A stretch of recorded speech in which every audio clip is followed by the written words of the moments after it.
Oh, you guys didn't hear me. How's it going, I guys? didn't hear you. Nope. I was waiting.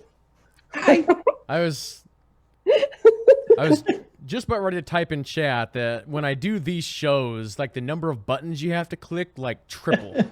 So it's like, all right, I come up with a process that's like, all right, unmute it on Stream Deck, unmute it in Zoom, unmute both of you guys.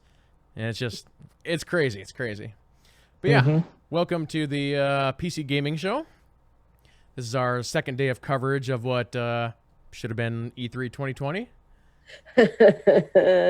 Yes. It is pretty cool that even though we're not really having an E3 this year, that they're still doing stuff because this was supposed to be E3 week. And you got Sony doing stuff, and there's stuff basically all day today, and EA's got a thing coming up, and Xbox has got a thing coming up, and yeah, a couple other things next week, and then Jeff Keighley's got some stuff, and so yeah, they're kind of keeping it going, I suppose.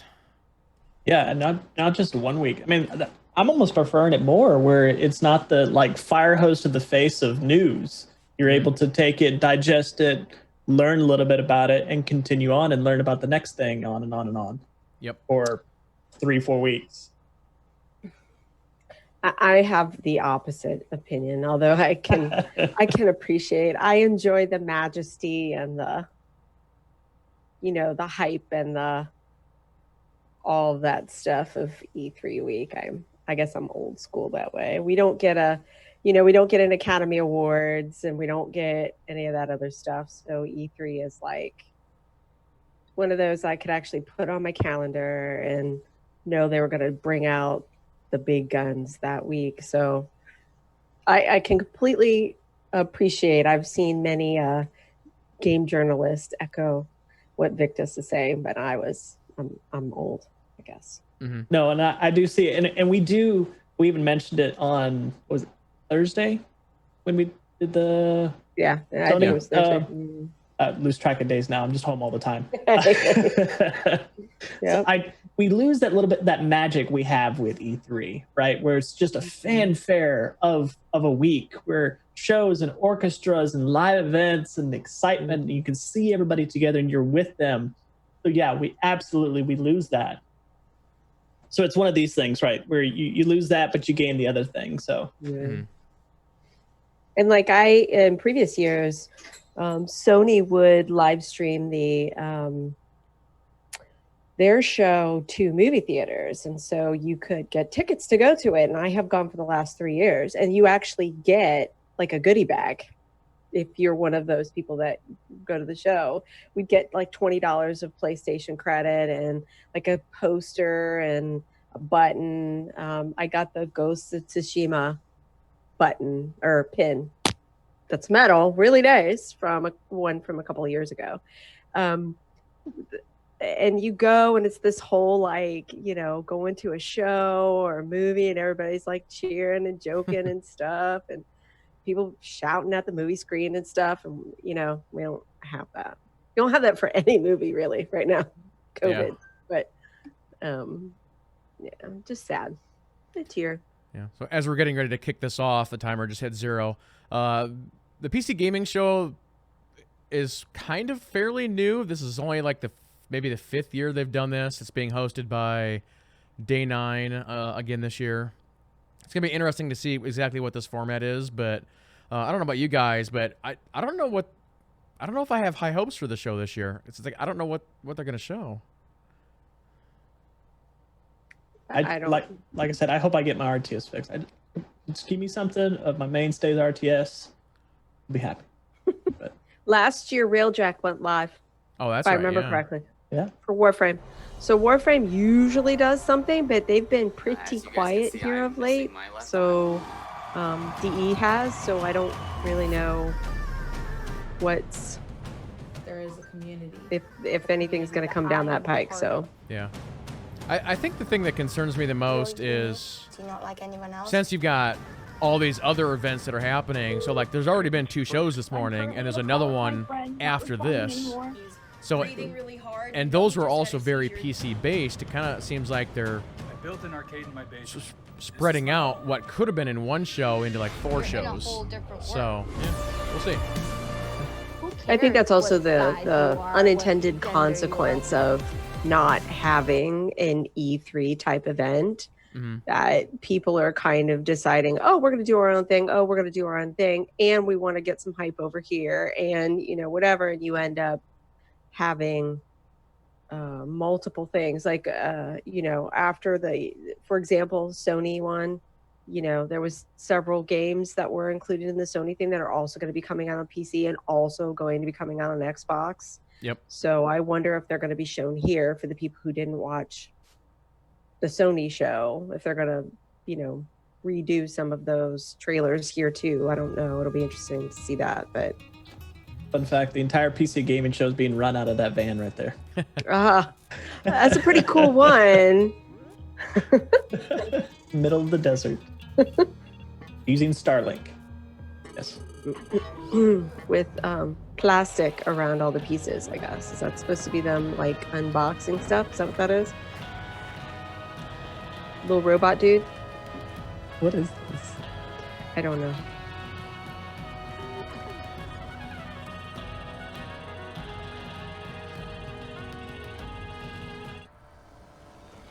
It's at day 9.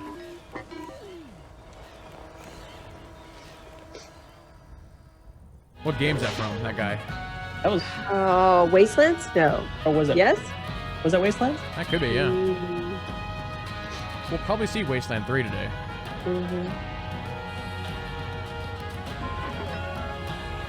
I do believe it was at Meme PAX. time. I feel like I played it maybe at PAX, but I'm not. It's an RTX game, right? Wastelands? I'm not getting it confused. Yeah. Yep. Okay. Yeah, I played it. I was not good at it at all. 2, 1.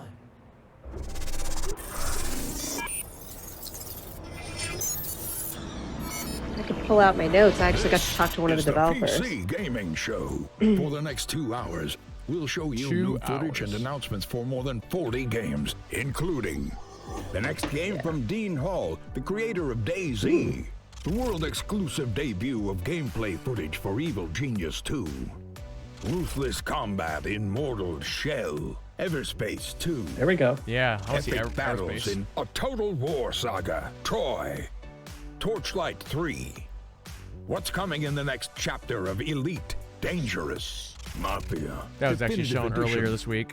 A look at the Elite New Dangerous World, stuff. Amazon's upcoming open world MMO. Do you want to see more on this? New World. I Why, hello there, do. PC Gaming Show. This is Greg Miller, just borrowing your broadcast for a moment to say that later on, I'll be dropping in again to reveal one of my favorite franchises that's coming to PC for the first time ever.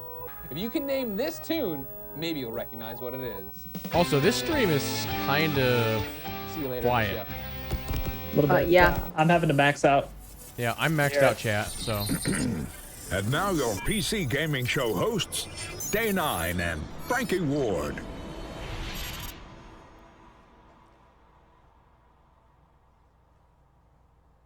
Okay. Hello, Internet. Welcome to the 2020 PC Gaming Show. I am one of your hosts today, Sean Day9 Plot, and I'm delighted to have you wherever you may be tuning in, Twitch or YouTube or Twitter. Welcome to our 6th annual event where we have over 2 hours to of refresh. content. 50 His plus sound was games we're off. going to be looking at in the form of reveals, trailers, interviews that we've recorded in the last several weeks. Before we get into that, though, I want to take a moment to address the Yeah, the ongoing lip sync is situation off. in Hold on, America. chat. While we're That's what glad I to be just. showing you Yeah. That's why I refreshed and more now I people have an fighting ad. for something far, far more They important. fixed it. The struggle against police Something did. violence and the systemic oppression of Black Americans. I and everyone who works on the PC Gaming Show each year, we know that Black lives matter, and this is not a fight that we are willing to stand on the sidelines for. So what can we all do? There's a great many organizations that deserve support right now, and one of them is the NAACP Legal Defense and Education Fund at naacpldf.org. If you want to support this and get some great games in the process, hundreds of developers have joined together at itch.io to create the bundle for racial justice and equality. They just met their It's a pay whatever you want for the goal, bundle, I do and believe. 100% of the proceeds Did they really? go to the I NAACP thought so. fund I and the was watching it Community on Bail Twitch. Fund. They were There's a lot lots more of developers resources that and had stuff information on we'd that like to bundle share. were So tweeting PCA out has bundle's created huge. an ongoing list of Huge ways amount that of you games. can get involved in supporting protesters. That's at pcgamer.com/Black Lives Matter. Okay, we're going to begin the reveals in a moment, but this wouldn't be a PC Gamer show. Welcome, without my Frankie. dear friend and co-host Frankie Ward joining us from the other side of the Frankie. internet. Welcome, Frankie, and why don't you say hello? Hello, Sean, Are we supposed to and say hello hello? to everyone watching around the world. Wanted We're to say hello really to the excited screen. to be with you again. And Sean, I've prepared a veritable smorgasbord of PC gaming interviews, trailers, and announcements. This year's show features the most games we've ever presented, so grab your beverage of choice because it's go time. Okay, I hate to admit it, but last year I Thanks, kind of got Frankie. And I overwhelmed. gotta say, your apartment looks quite There a was bit so more much like a music stuff. video than mine does. Maybe I should have sprung for better lighting. Either way, it's time for the PC Gaming Show. And as I said earlier, 50 plus games. We've been talking to the developers, interviewing them for weeks now. And though it looks kind of empty here, I'm not alone. My beautiful assistant. Some of the games they showed and earlier good buddy today was Devbot. literally a You may have 10-second seen him trailer. making That his was way it. over here. He Oh, okay. is awaiting us. So let's go join him and get the show started.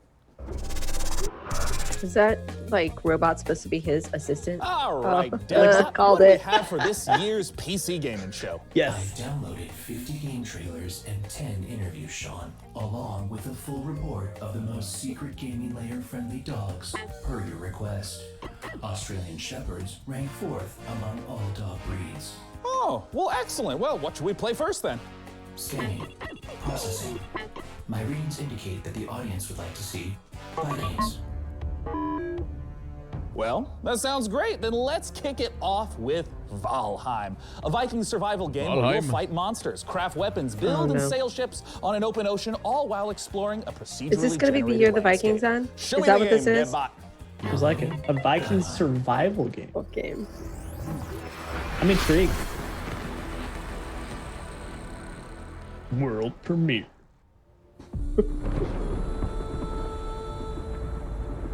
I always like to see water in games. It's really hard to animate, so I hear.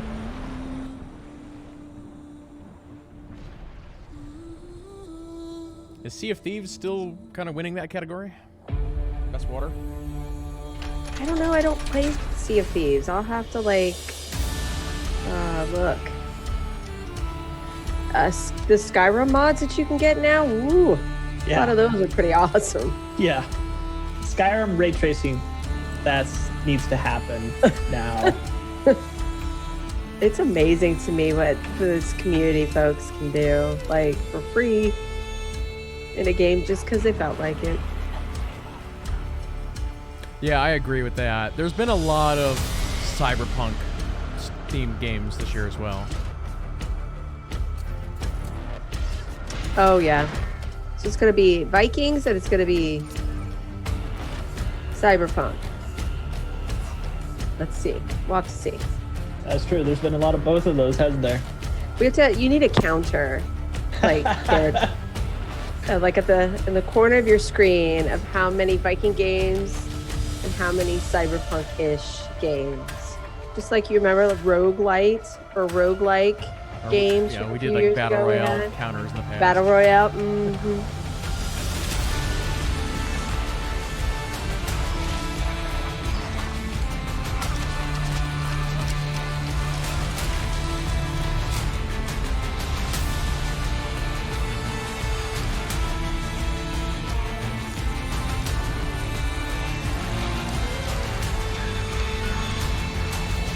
Ooh, pterodactyls.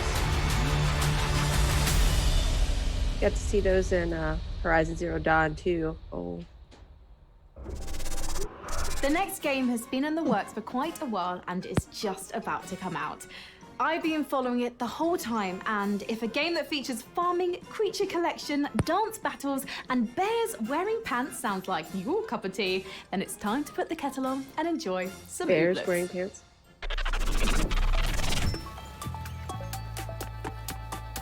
Oh, this is Ooblets. Ooblets.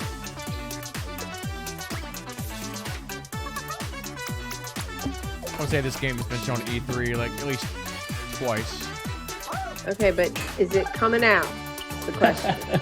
This feels like Boyfriend Dungeon a little bit. I feel like my daughter might like this. Are they trying to challenge like Animal Crossing?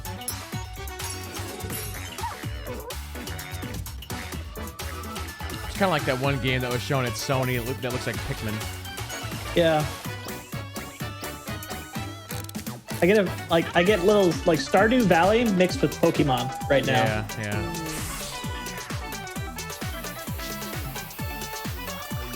That's why I'm like, oh, look, it says this summer. Oh. On Epic Game Store. I've selected the next game for the PC Gaming Show. Well, great. What do you got, DevBot?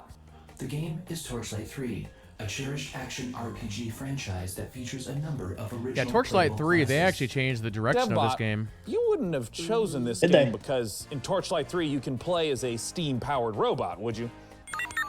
My game selections are entirely objective and determined by an algorithm that shows the audience only what it wants to see. Show me the algorithm, DevBot. The algorithm is proprietary. Okay, well, let's play the Torchlight 3 trailer, and when we're done, I want to talk to one of the Torchlight 3 devs. The smoking jacket and the chair is just quality. Yeah, for anybody who's up for like an ARPG, this will be the game for you. In a world of magic and mystery, will you choose fame?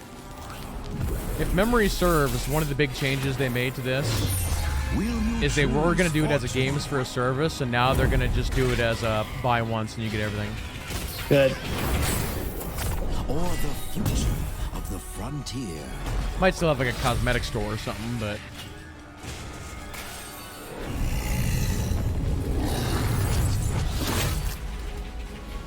Explore remote, perilous realms. Battle hordes of ancient, powerful enemies. Unite with others to claim your fame and glory. there's actually been quite a few Torchlight ARPGs 3. come out recently as Your well. legend awaits. That looked really good. Yeah. Oh, DevBot, please. And if it's please anything like connect with one of those developers. some of the original Torchlight, they played Joining actually me really today well to on talk tablets. about Torchlight 3 Or controls-wise is and everything. Max Schaefer. Max, thanks so much for joining us. Hey, thanks for having me. I'm happy to be here. Now, Max, Torchlight 2's story began with the alchemist from the original Torchlight becoming corrupted and evil. How does Torchlight 3's story tie into the first two? Well, we're in the same world, obviously. We're about a century later now, though, and the Empire century? Wow. Yes, the Empire is in decline, and they've gotten a little lazy, a little comfortable, and a new threat looms on the horizon. So once again, the adventurers will have to battle the Netherim and all the evil baddies threatening the world. In terms of the scope and scale of Torchlight 3, how does it compare to the previous editions? Well, we've expanded quite a bit. Now, first, anyone who's played Torchlight 1 and Torchlight 2 will be comfortable with the mechanics and how to play it and all. But we've expanded and let players make their own mark in the world itself. Like you get a customized fort that you can decorate, that you can always build love me things some base in. building. You can do things That's that a check that from my benefit daughter your right whole there. account, and you can put things in there that are useful to other players, and other players will see your fort randomly out in the world. I Oh, want to that's ask a little bit cool. about the classes, because if you're an action RPG player, you may recognize something like a knight or a mage. But in Torchlight 3, we got the steam-powered robots. We have the rail master that can summon trains. Talk to me about not just what some of the classes that players can expect are, Rail but how do master, you even that's come up interesting. with this glorious stuff? It's one way to name Well, a I think conductor. that, we've always wanted to avoid going like right down Main Street with our character classes and try to do something interesting. But at the same time, we wanted you to be able to look at them and get a sense and get a kind of an intuitive sense of what they do. And so we've applied that here. We've got some really fun characters, like you said, the fully robotic, steam-powered robot, and a guy that summons trains. But we've also got some other cool classes too: a sharpshooter and a dusk mage. And honestly, they're all Okay, what's a they all dust have new mage? twists, That's what I was just and gonna they're all ask. pretty fun to play. In terms of the game world itself, Uses how specifically dust? do the forts Just get going off the integrated? name Like, here. what does it mean to stumble across someone else's fort as you're going through the world? Well, between our gameplay levels, we have passages, and when you enter the passage, there will often be a waypoint. I guess there, she's a but there will also barbarian be of some someone kind. else's fort. So you Melee, will see probably some the heavy random melee person class. from the world's fort, and they will in turn see occasionally randomly your own fort. And it's definitely worth exploring their fort because you can not only use things like the luck tree, but you can use their enchanting table and whatever recipes they've unlocked to enchant your own items. That's a cool so it's really idea. worthwhile for you to go check them out. Now, pets were a big part of the earlier Torchlight games. What type of pet-based entertainment can we expect? We have expanded upon the pet system. It does all the things you want. It fights alongside you. It sells. Goes Okay, and that takes was a your cat items with a back to town to backpack. sell. A llama But we've introduced kind of a backpack. collection Word. mechanic, so you can find pets out in the wild by defeating bosses, and make a whole stable of pets that you, of course, keep in your fort. Now, Max, I know that the Torchlight series has an enormous fan base. For those who are looking to get their hands on Torchlight 3, where can they go and when can they play it? Well, I'm very, very happy to announce that we are available on Steam right now in early access for $29.99. Go check it out. It's available right this minute. This is the best kind of answer in the PC gaming show. You can get it now. Once again, Max Schaefer from the Torchlight 3 team, thank you so much for joining us. Once again, go to Steam right now to get your hands on the early access version of Torchlight Right now. 3. Right now. We're There it getting is. started here on the PC Gaming Show. Let's take a look at what's coming up next. You're watching the PC Gaming Show. Coming up later, an exclusive look at the next game from DayZ creator Dean Hall, Blanco's Block Party, the first reveal of Sound Mind, and more. Back to you, Sean. PC Back Gamer to you, tweeted, Sean. when Hey, E3 everyone, I hands hope you you're having a lemons, great make a time. robot I know for your I video am, game and press I know conference. you want to tell me how much fun you're having. Sounds Well, right. Don't shout. The walls are very thick in here. I can see you, though, if you use the PC Gaming Show hashtag on Twitter or Facebook or the PC Gamer forums or a Ouija board or a Messenger Falcon, whatever is I your like the desired little form of pop-up there was kinda communication. messed up. I'm sure you've been Yeah. seeing many of those Had to comments scroll a show up little bit too live fast. in the show today. And we want your hottest 280 character take that our merry moderators might just select to be on the show. For our next segment, it's time to head on over to Frankie Ward. Elite Dangerous, the space simulation MMO from Frontier, has I continued tried to get into evolve this game over the once and I past couldn't 5 do years. it. But that was years and Set in a years ago. one-to-one recreation of our actual Milky Way galaxy, players forge their own path, build and break alliances, trade, fight, and earn the rank of Elite. Join us That just as we seems too journey into the complicated to me. next era of Elite Dangerous, set to take a giant leap once more. That's why I think Everspace 2 is probably going to be better. Pre-alpha in-engine footage. Wow. Yeah, it's a pretty looking game.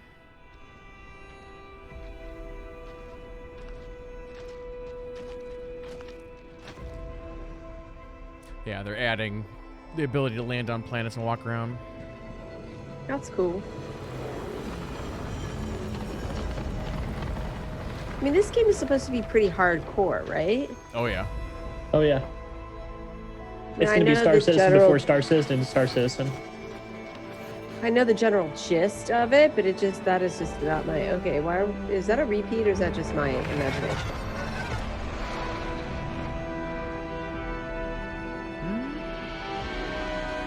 No? Maybe I'm seeing something different than you guys are. No, I think it was a repeat.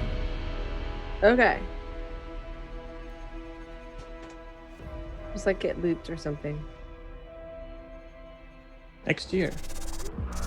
Joining me to talk about the next chapter of Elite Dangerous is Piers Jackson from Frontier Developments. Thanks so much for joining us, Piers. Oh, you're welcome. It's good to be here. Now, I have a lot of questions about the trailer we just saw, but I'm wondering if you can contextualize a little bit for those who haven't played Elite Dangerous. What is it? So I think the best way of Yes, I think I'm behind explaining you what Elite guys, so I'm Dangerous gonna- is to understand how big it is. We have created a title that's the most complete authentic space simulation of any game out there, and it's just vast. It's the whole galaxy. You can explore it. You can take your own path. You can be a pilot, a trader, a bounty hunter. You can do what you want. I mean, that looks awesome, but it's just do your own thing, and so it's that technical. sort of freedom and the ability for people to tell their own story that I think makes Elite what it actually is. Now, in all the streams that I've been following for Elite Dangerous, there's a lot of gameplay that happens in ships. There's a lot of focus on the I have heard economy that and trading. this game in is this trailer, though, like we saw peak feet on the experience ground, if you can play it which in VR. immediately makes me ask, Oh, yeah. what is it that we should expect? What should we glean from the trailer? Oh, I think you've hit it Like nail on go the into head. mine an asteroid. Ultimately, If you don't the have your lights big on, new it's actually feature that we're looking terrifying. to You release can't here see anything, is just the your fact that you cockpit. can now, There's for the walls. very and- first time, set That's foot pretty on cool. our planets. I think they We've have created the aliens, last I edition, think. really, in terms of going from space all the way down to the planet surface.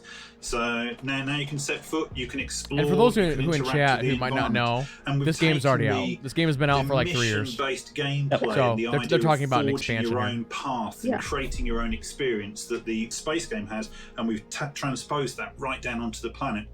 For the first time, you'll be able to access a whole pile of new planets, all ones with tenuous atmospheres, and obviously you're going to be able to play this in multiplayer, so you'll be able to join up with your friends. You can experience the game from the ship, from an SRV, and finally from on foot. In what way will this ground, walking on the planet component transform the existing aspects of Elite Dangerous? I think it gives people a new set of experiences to have. We link all the way from ground to the buggies, the SRVs, all the way up to the spaceships, so that it becomes a holistic event. The design actually encapsulates the whole experience. In terms of some of the other systems that are on the planets, or various resources or points of interest, what are some of those that might tie back to some of the gameplay that someone would be familiar with? So we have new planets that you can visit. You can visit That's old too many planets, and we have refreshed the visuals on them, so you can really set foot and be the first to that actually make one. footfall on a new planet. Now, Piers, I have a combo question for you. Elite Dangerous is available right now. Where can players go to play Elite Dangerous, and when can they expect the Odyssey update? So you can join in with our community now, playing Elite Dangerous. Download it via Steam, or go to the Frontiers store, or purchase it on console. We have many people playing it. In terms of Odyssey, you can expect to see that next year. I hope Next you all enjoyed year. that No conversation date, about though, Elite just Dangerous. next It's a treat year. to see the way I've the seen a game lot of, is like, continuing next to year. evolve. Next For our year. next title, we're going to be... Sean, I'm sorry to interrupt, but our broadcast is being hijacked by another host. Not again. Hi there again, PC gamers. It's me, Greg Miller. Maybe you saw me host the Guerrilla Collective live stream earlier today. No, I didn't watch. Okay, well, that sucks. I I'll didn't watch give it. the PC Sorry. gaming show back to its usual host in a moment, but I couldn't let was pretty anyone good. else announce this next trailer, which is a game near and dear to my heart. Let's take a look. Oh, Persona 4. Coming to PC is what I hear. There you go. Now available. I still have my Vita, and my son has it. I'm actually in the middle of my Persona 5 run right now.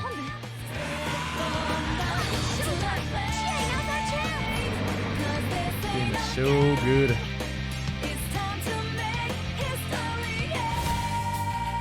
I heard the time sync in that is like really long, really just a Persona lot. 4 Golden is 130 hours. available now on Steam. If you haven't played this, now you have no excuse. Persona 4 Golden is a masterpiece, ladies and gentlemen.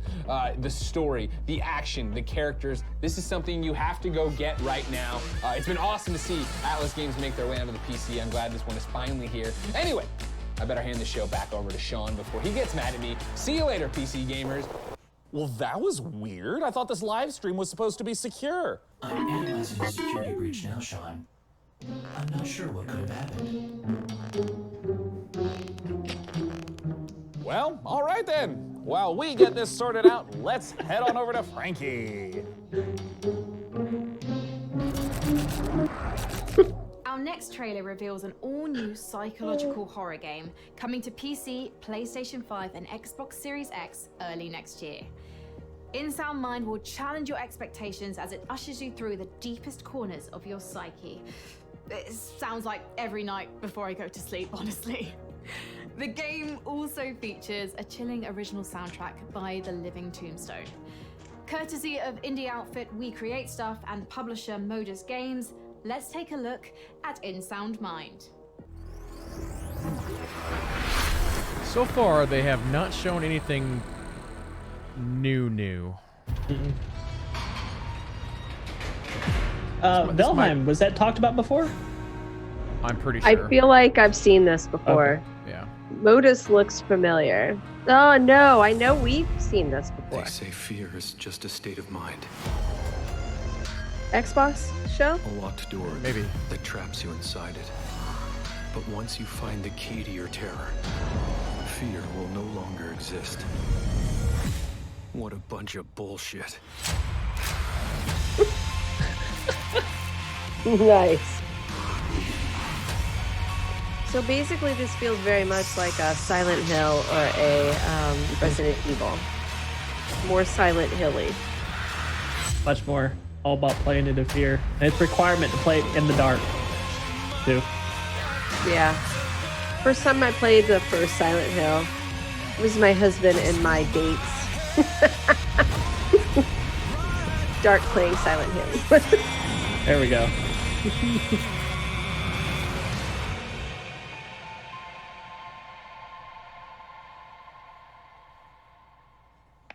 Hey everyone, I'm Ido, producer at We Create Stuff. Hey, I'm Chen, creative director. Hey, Tombstone here. We're the developers who brought you Nightmare House 2, and now we're back. We've partnered with Modus Games and The Living Tombstone, and we're working on a new indie horror game, In Sound Mind. Demo is now out on Steam. Let us know what you think. Thanks. Thank you.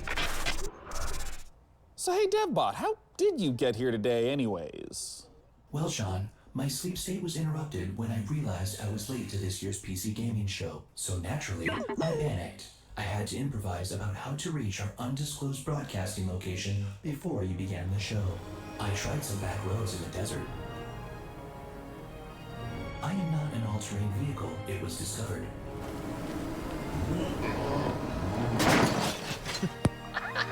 I tried to hitchhike.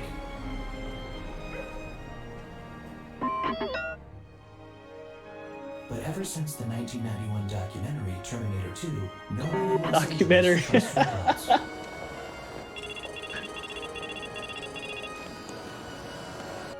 At that point, I was already right outside our secret location.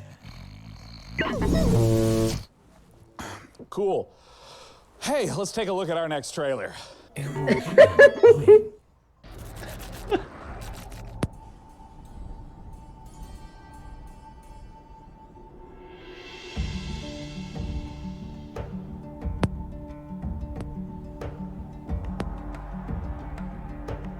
This one I've not seen.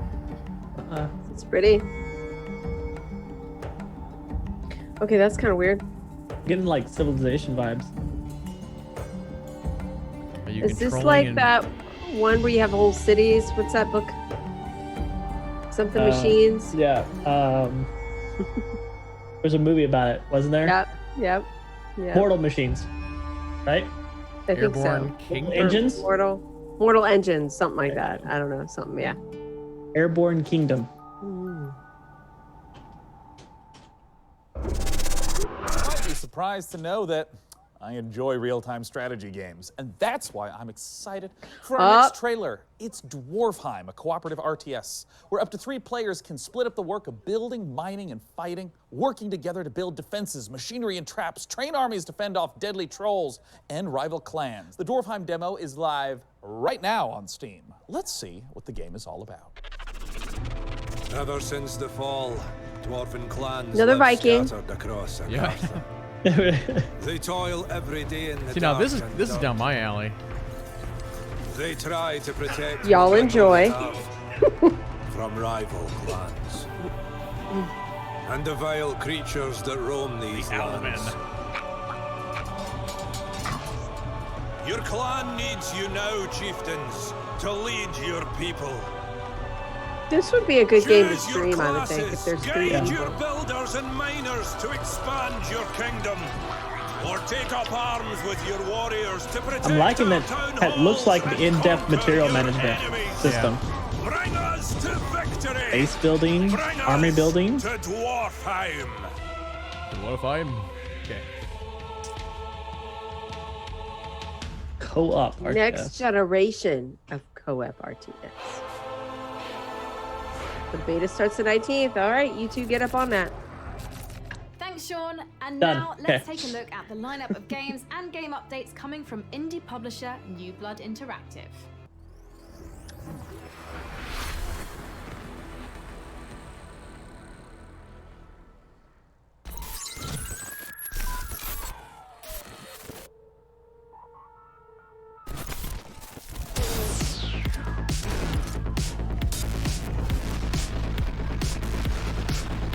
Okay, I do not understand what this game is.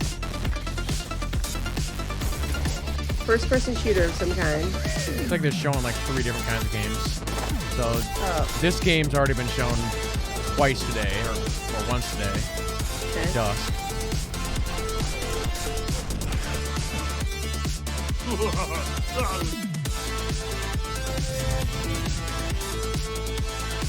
Here's RTX Look at our something. floors. Look I at mean, our that's pretty torches. cool.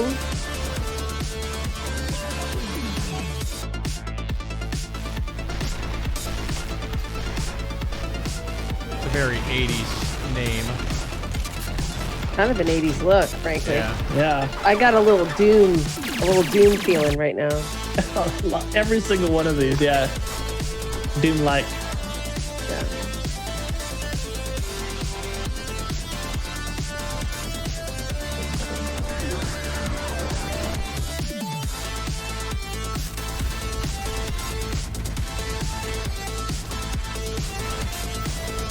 Oh, well, at least they're being honest here. Retro shooter, SSS something. So I assume that's supposed to be kind of like Devil May Cry with the rating system, but maybe not.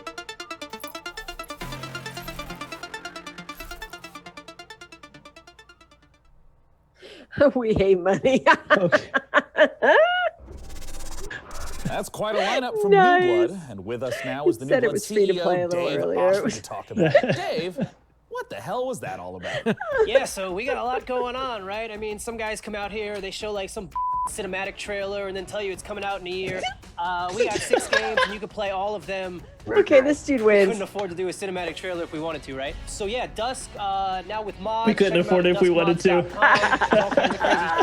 A Medieval, now with RTX. DLSS 2.0 is coming. Maximum action, new levels are coming, new features, new guns. Unfortunate Spacemen is now completely free to play. F it, why not? Check that one out. 16-player co-op. It's crazy. It's like the Thing in space. Faith, of course. If you don't know about Faith, now you know. Ultra Kill, our new retro shooter with style. If you like games love this like guy. Devil May Cry and Quake, that's what that's about. And then Called of course it. Gloomwood. If you like games like Thief, System Shock, Resident Evil, then I think Gloomwood is definitely the game for you. Where can we go to learn more? So you can check out Dusk at notfortnite.com, a Medieval at I can't believe it's not hexen.com, Maximum Action at shootyboom.com, Unfortunate Spaceman at deaderspace.com. That's deaderspace.com.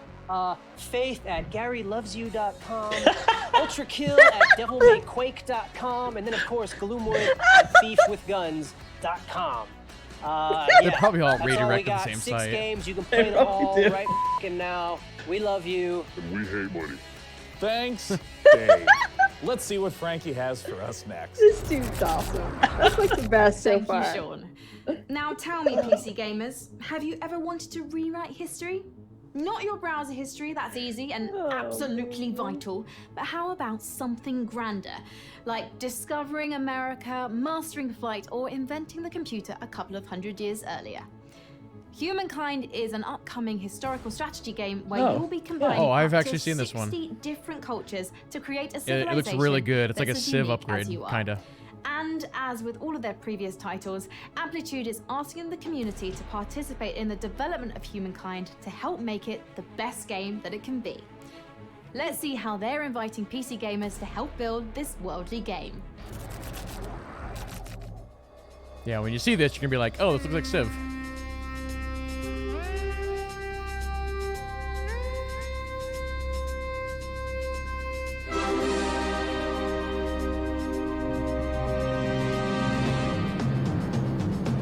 Assuming they actually show gameplay, not cinematics.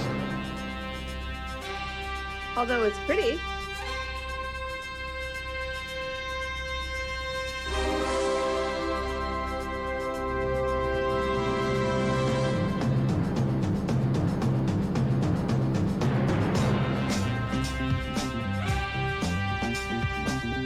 Okay, the music is a winner. There you go.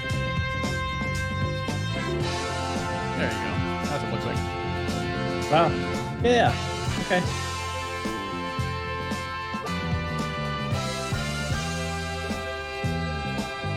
So it's tower defense and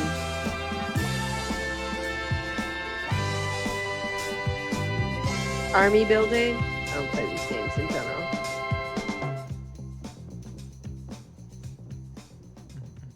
Okay. It's another next. I'd like year to one. see more from that of how they you heard the differentiate trailer. from what the You experience need is to with go to Civ. opendev.gamestogether.com so you can be one of the very first humans to get your hands on Humankind, Amplitude Studios' upcoming historical strategy game. And now for something a little different, why don't you join me in my chambers? Come on. Come on. Of all the subcultures and communities that make up PC gaming, modders have arguably had the biggest impact. My next guest is Dean Hall, a designer who started out as a modder and eventually helped lay the foundation for two of the most popular genres on PC, survival and battle royale. Let's take a look at the next game from Rocketworks revealed here on the PC Gaming Show. It's Icarus.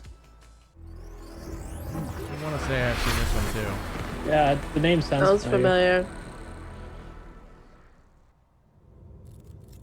How is this a world exclusive? World exclusive. I've seen this new trailer for it. They added a couple more like frames and now it's a world exclusive. World exclusive, brand new. Okay, I'm sorry. What's your cynical comments? Party what?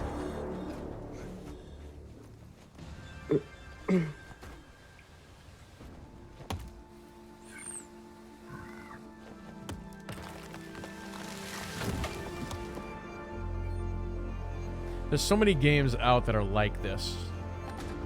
Well, I mean, you have your top one, Ark, right? Yeah. Well, I mean, Fortnite to an extent too, except for their part of this kind of died and the battle royale piece stayed. But that's my oldest got Fortnite for the PvE piece with the building.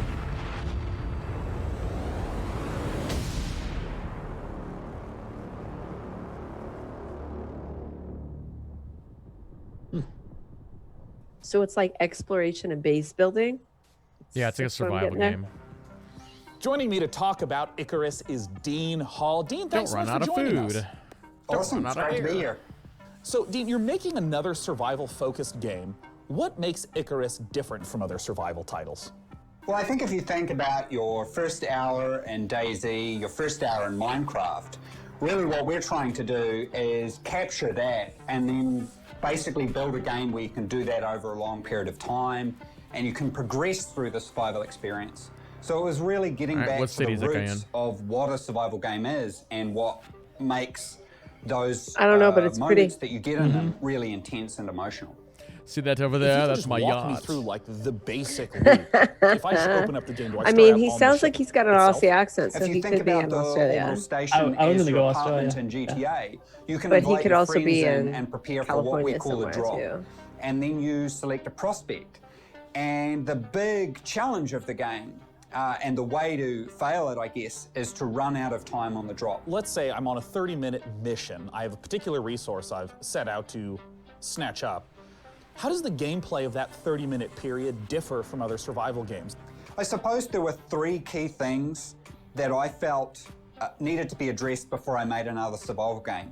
The first was the ability to scale. Man, I don't know about you guys, but I just have no interest in these experience games. over months and years Neither. into sessions. that I'm allowed not us really to into address survival scale. games. So you still can do all the things that you do in a normal survival game. Let alone building there roads, all those no kinds of gameplay things. is ever But the you're same. doing it with And you a really have no medium-term end goal. You focus. create your own. The second That's was why pacing I'm and clear into direction, Minecraft, which right? is You helped create very your own much goals. by Mine are the usually structure that we're putting extravagant, around so the they session. take And the last one is really focusing in on those core I don't play survival Minecraft mechanics, either. which I've I really seen it, feel is whatever, the whole but my reason kids that like it. survival as a genre connects so emotionally with players. I guess I I guess I was a little can't. surprised to hear I that need a there goal are 20-minute and a drops plan as well as multi-day before I drops. get What into are a the sort game. of Can't see time that. ranges Need we're some looking at? Are structure. there different like categories and tiers of drop-ling?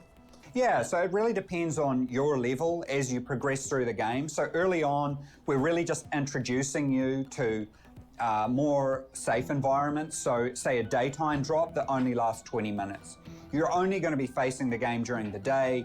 As you progress on, you can take on and get access to prospects that have Now, much longer if one of drop these windows, games but came that means out you're and getting had a the cycle of Galaxy's day and crafting night. system, And night, particularly for then most maybe. of our biomes, is definitely the most dangerous. I'd be interested. I want to ask a little bit about what failure means in Icarus. I mean, in the trailer there was someone that fell down and you just ominously talked about the dangers of being left behind on the planet. But at that What point, you're happens basically if building a you sandbox don't make it MMO, back to the not ship a in survival time, you game. die on the planet. What happens?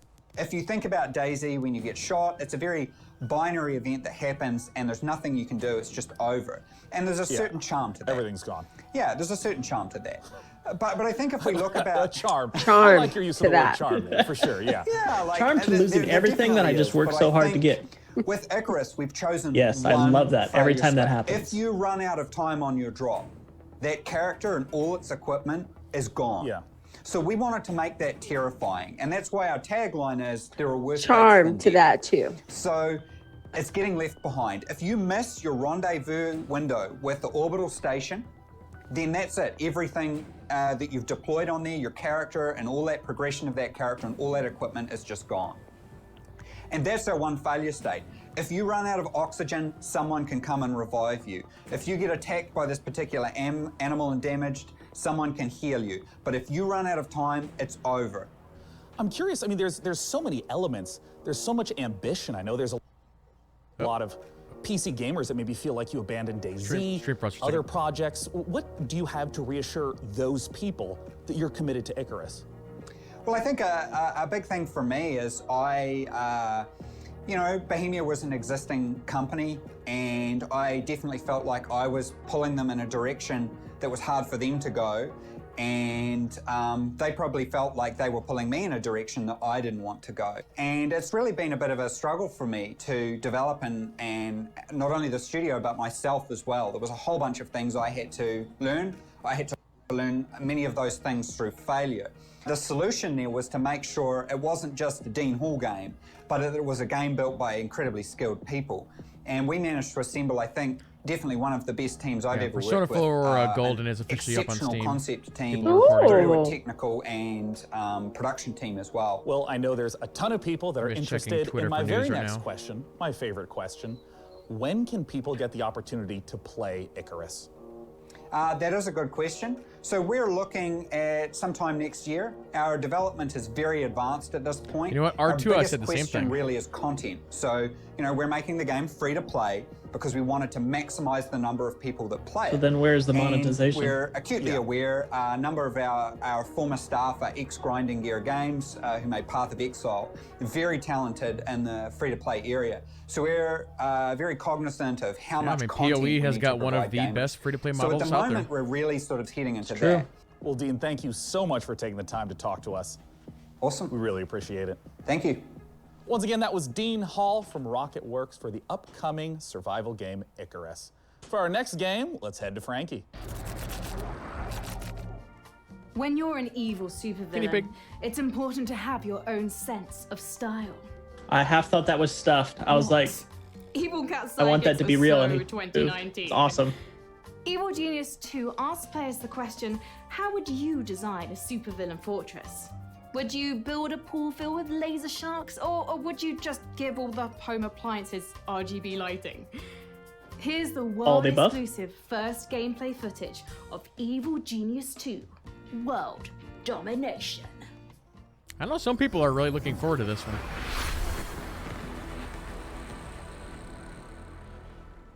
what happened with our Zoom? We lost Alise.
Alise is gonna restart, and then she should be back, guys.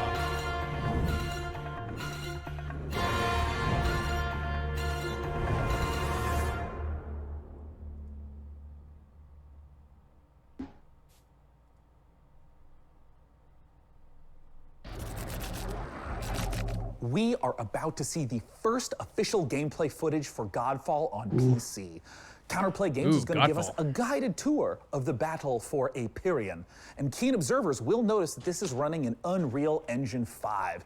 That's why those shiny sets of armor look oh so gorgeous. You can go on over to the Epic Games Store and wishlist it now, or get more information on Godfall before it releases this Yeah, if you guys haven't seen this game, But this game looks pretty good. Let's take a look.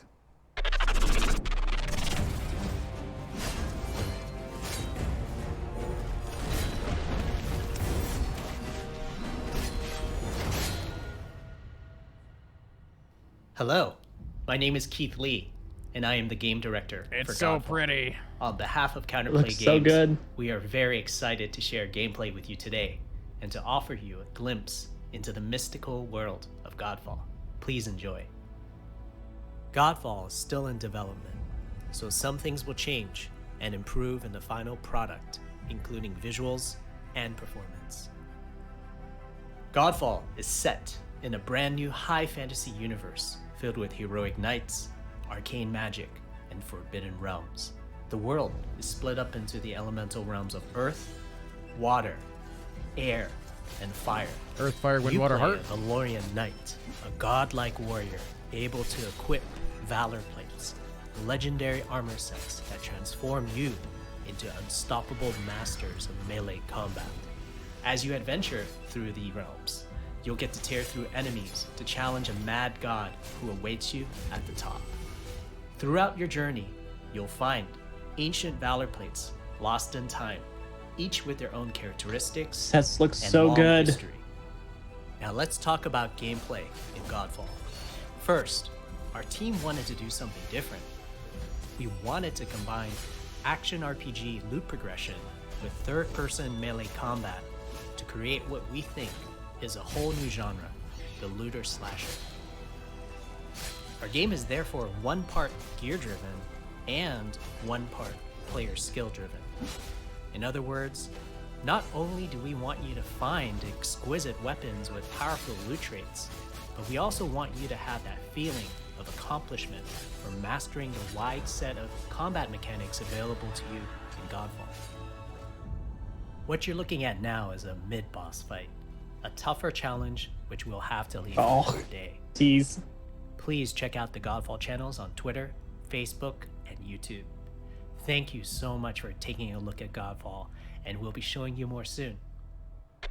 I would just like them to do like Next up, a 20-minute when demo PC of that gamers game. Think of iconic first-person 20-minute shooters, they gameplay. think of games like Show us. Doom, Quake and Duke Nukem. Our next trailer shows a project that celebrates the proud heritage of sci-fi FPSs while taking advantage of some very modern visual effects, like glorious enemy dismemberment. From Bounding Box Software and Humble Publishing, this Welcome back, is Alise. Proteus.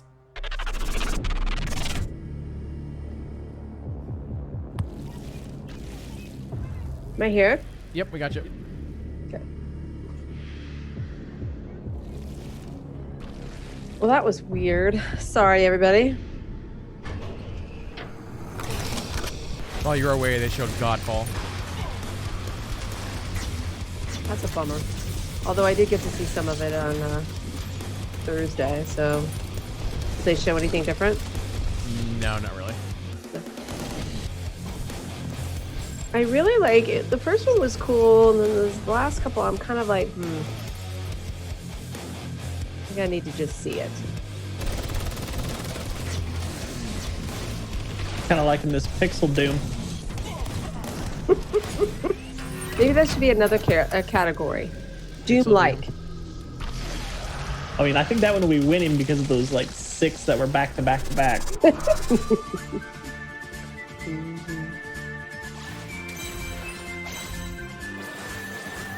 And this one looks like old school Link.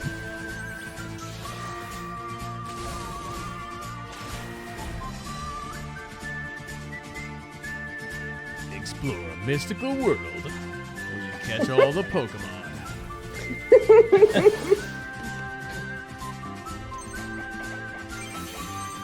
Yeah, it looks like an just old school like JRPG. Uh-huh.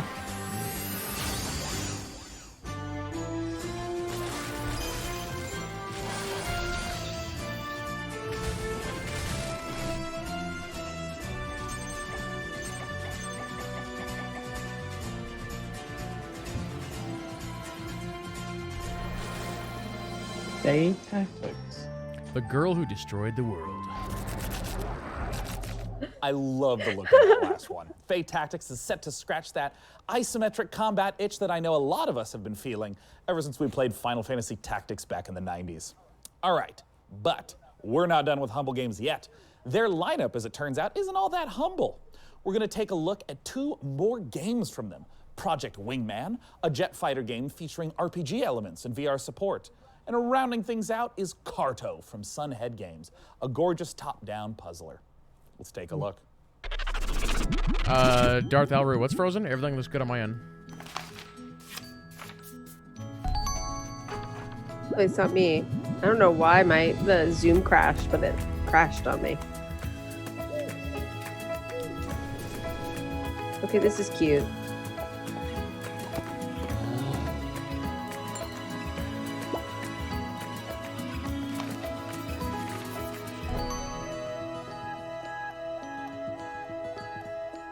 That looked kind of cute.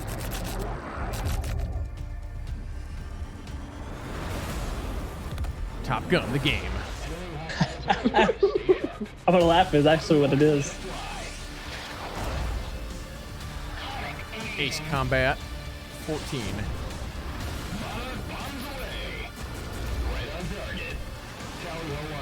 The question is, are people gonna pull out their joystick thingy jobbers people used to have back in the day to play the other like flight simulator type wingman games?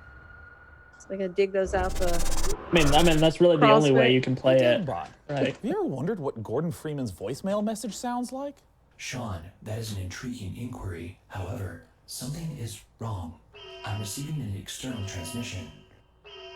Why does this keep happening, DevBot? What's with the security?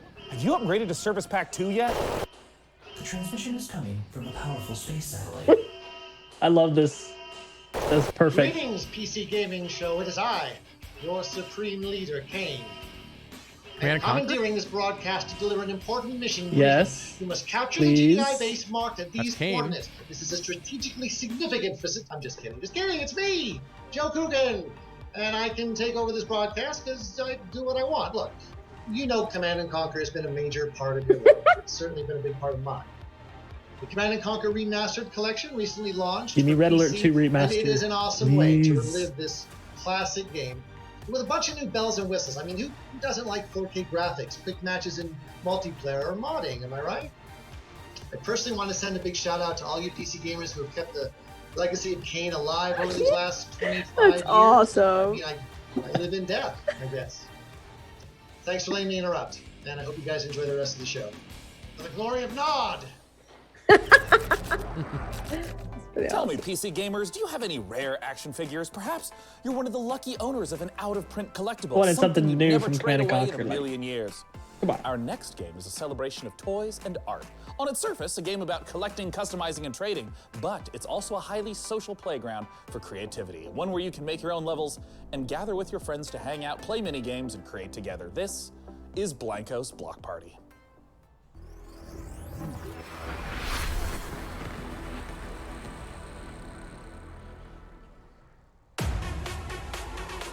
Legend tells of a place where everyone comes together. That's a pretty game.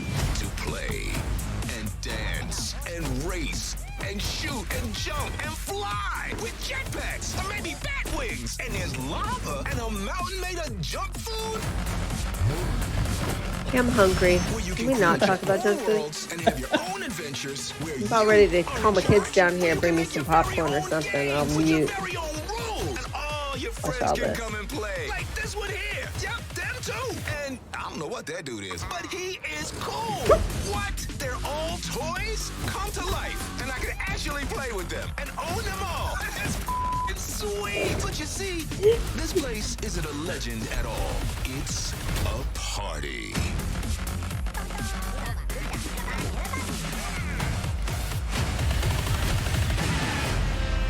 Blancos?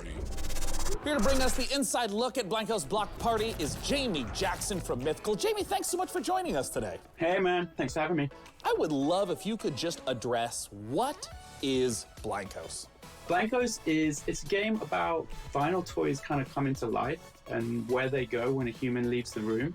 But it's also more than just a game. It's they're a taking place the for cats and dogs content idea. creators and gamers Yes. and collectors to come together Toy Story? and hang out. And They're taking the build idea of what all worlds those and games that they Toy Story, really yeah. want to pop play. figures And that can you have along your as many walls, as your what friends happens can to hang out them with as you want. But you could also drop the the toys. lights So go the out? first toy you Weren't can they play trying with to is make a one game called with the pop shooting mechanic. figures? We got like a They made unicorn a rocket couple. launcher At what with point- ice You cream. might be They have a thinking Gears of pop. the grenade Gears launcher one, that yeah. fires these little cactus Yeah. balls. So it's all about kind of like arcade fun shooter stuff. And you can set that up as a team shooter. You could have squads. You can do a bunch of stuff with it. You can even just have it free for all. Some other stuff we're going to be dropping is race toys. So you could just do point to point. You could build this super sweet like platformer and just go A to B.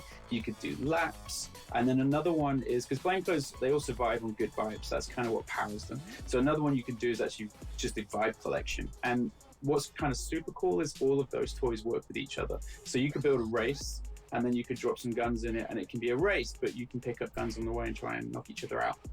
So you have these huge flexible tools, this community focus. We've also seen in games like Fortnite, these in-game events. Are these kinds of things that you think will show up in Blancos as well? Yeah, absolutely. I mean, we felt that from the beginning of development, that Blancos wasn't just this place for players to go and build and create their own worlds, but it was a place for us to be able to share with them different content, whether that's a music concert, whether it's a movie trailer. Play off what Starhawk said. It whether very it's much something feels no like one's this is seen the, yet. But the absolutely, pop yeah, figure we're definitely thinking about that kind of stuff. rejects. Like, you know, those that Talking fail about in the construction number and they all get thrown on an island. These designs coming from, how Right many along with are that. there? Yeah. We're not talking about Island of numbers Misfits. in season 1 just yet, but we are That's talking funny. about artists. So Pop figure we're really stoked. We've been able to work some of rejects. my favorites that I've been buying the vinyl toys of over the years. So John Paul Kaiser is a great artist from the UK. I ended up buying some of his toys in New York about 6 years ago, and now we get to work together and bring his toys to life in the game, which has been great fun. James Groman, who I think just kind of really epitomizes vinyl toy design, just those clean vector-based lines. And one of my personal favorites is Pete Fowler, who for me was kind of one of the grandfathers of vinyl toy design. I know people are going to want more information. They're going to want to know when they can play Blancos, when they can see more. Where do they go for that? If you want to keep just up to date with things, go and check out blancos.com. You can register there right now, so you can, secure your account name and get ready for launch. We're going to be launching end of the year, so not too far away now, but we're also going to be starting to look for our beta at some point soon as well. So if you get registered, we might be able to get you in that. Jamie from Mythical, thank you so much for joining us today. Thanks for having me, guys. Once again, the name of the game is Blankos Block Party. Let's take a look at what's coming up next at this year's PC Gaming Show. I see the lure that they're trying, like, presented by PC I see them making something you can go buy as collectibles, coming up later. We and you already got pop figures. It's hard to take on that beast. Next in Escape from Tarkov? That is the love of pop figures. The reveal. I mean, I don't know. It's just Rogue Lords. they've tried how many times with having a physical thing that goes into a game, right? Like how many times? And Skylanders was the one that was doing the best, and then they killed it. Like I just because it wasn't doing as well as they wanted. Like I don't. Or even the Disney one, it was actually doing pretty good, and Disney was out of nowhere just axed it. Yeah. And as we're about to see in this next Here we trailer, go, Everspace combat 2. won't just take place in the cold Space vacuum RPG. of space, but also the atmospheres of planets themselves. Here's Everspace 2. This game looks so good.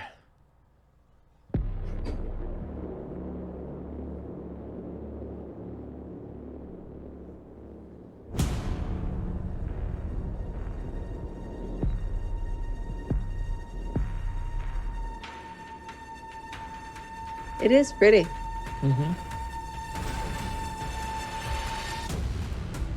See, the difference between this and something like Star Citizen or Elite Dangerous is this is way more accessible. This is actually more of a... And I almost used the word game there, but this is more arcadey rather than simulation. But this is still a full RPG. Right.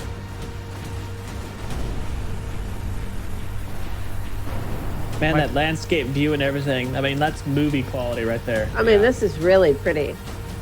Yeah, my favorite space shooter of all time is Freelancer, and this is basically an upgraded version of Freelancer.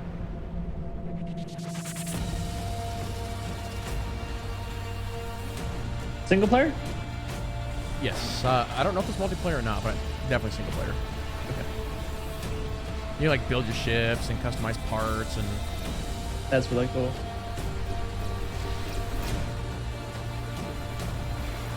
Obviously, the gameplay we're seeing here is without the interface, so you can't really see what the targeting's like.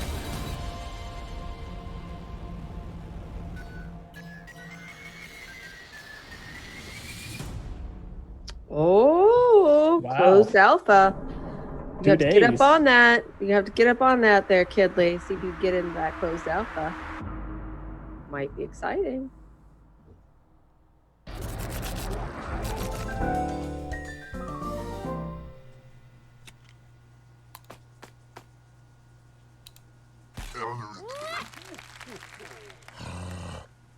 What?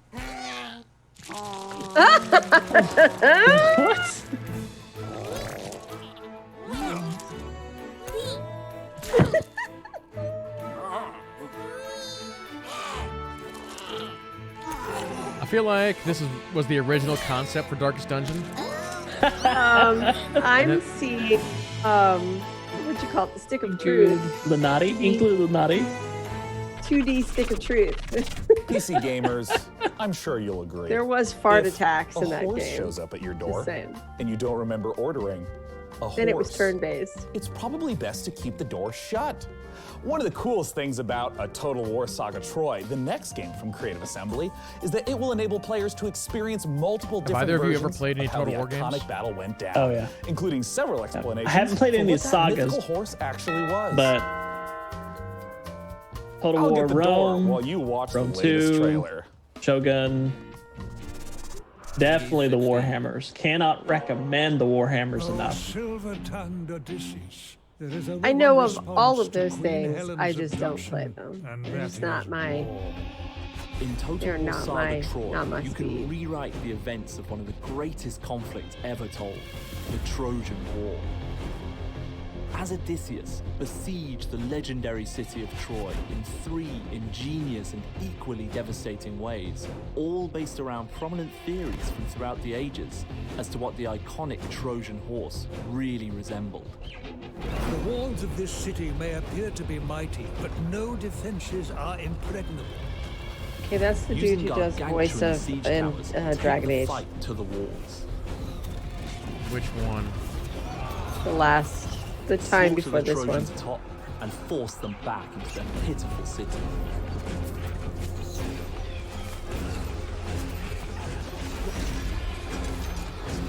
One thing I've yet to really understand is why the Total War saga exists. Okay, keep going. I'm sorry. Once the attack begins. Dragon Age. Sneak troops into the city. Anyway, keep going, please. I was just saying, I don't understand why the Total War sagas Under the exist. cloak of darkness, use guerrilla tactics to sabotage the unbreachable They don't feel like the full games that of the Shogun, of the Warhammers. Their walls have been breached. Even the greatest defenses cannot stand against nature's might. In a land ravaged by earthquakes, patience is rewarded. Send your troops forward. Troy is yours for the taking. Forster in chat says that Epic is giving this game away for free on launch. Myth meets Wow. history in a war that will define the ages. Experience the legend of Troy this summer. Victory will make you immortal. Oh yeah, there you go right there. That was a Total War Saga Troy, which we'll get to play in 2021. Ooh. And hey, So I guess speaking of they sneaking in focus big much less on the master of empire segue. management This year, and everything we've like that, teamed and up with focus on Intel to just build a battles, legendary which custom is what it looked like to me. a huge computer-inspired aspect art, weaponry, and the allure of artifacts Total found War in is the the game. DevBot. massive and I understand you know your way complex around a computer, right? battles you can have. Maybe that's for the people who don't like the other bits. They only want to do that Tell our part. audience a little bit Makes sense. more. Can do, Sean. Behold, PC gamers. This build is centered around Intel's CPU, the 10th gen Intel Core i9-10900. Is he trying to be Vanna White? This 10-core flagship CPU I think he is. built for maximum gaming Buy this processor. Paid for by Intel. in epic strategy. Yeah, but his voice got much more. Troy. The build also Sultry. features a Yeah. top-of-the-line GeForce RTX 2080 Ti. Also on the Asus motherboard. As the hand comes See, across. as the hand and 128 gigabytes of DDR4 RAM. The unit is powered by a platinum. I wonder how many people in chat don't know Vanna White. The Whale Fortune. At a nominal level, thanks to Might have dated myself just a tad. running alongside liquid cooling. The copper tubing is not That is an actually gorgeous build, custom build of a PC. aesthetically pleasing. Is this what you humans call love? PCs are more than specs. They're Stand a down, passion. robot, We stand build a down. PC, we form a relationship with that piece of hardware. We wanted to show you every step of that process. For this build, we enlisted a master craftsman, Brian Carter, a PC modder with over a decade and a half of experience. PC Gamer and Intel have created a 4-part series following Brian as he created this epic artifact. DevBot, cue it up. Okay, that was a little Hey, my name is Brian cringy. Carter, and I've been Very. building custom PC I mods think for that's over the point, 16 though. years. I'm working with Like, Intel when you- and when he a goes Total cringy, War Saga it's Troy on a very special the point. custom PC project that we're thrilled to debut at the PC Gaming Show. Join me in a 4-part video series as I take you through each stage of the scratch build process.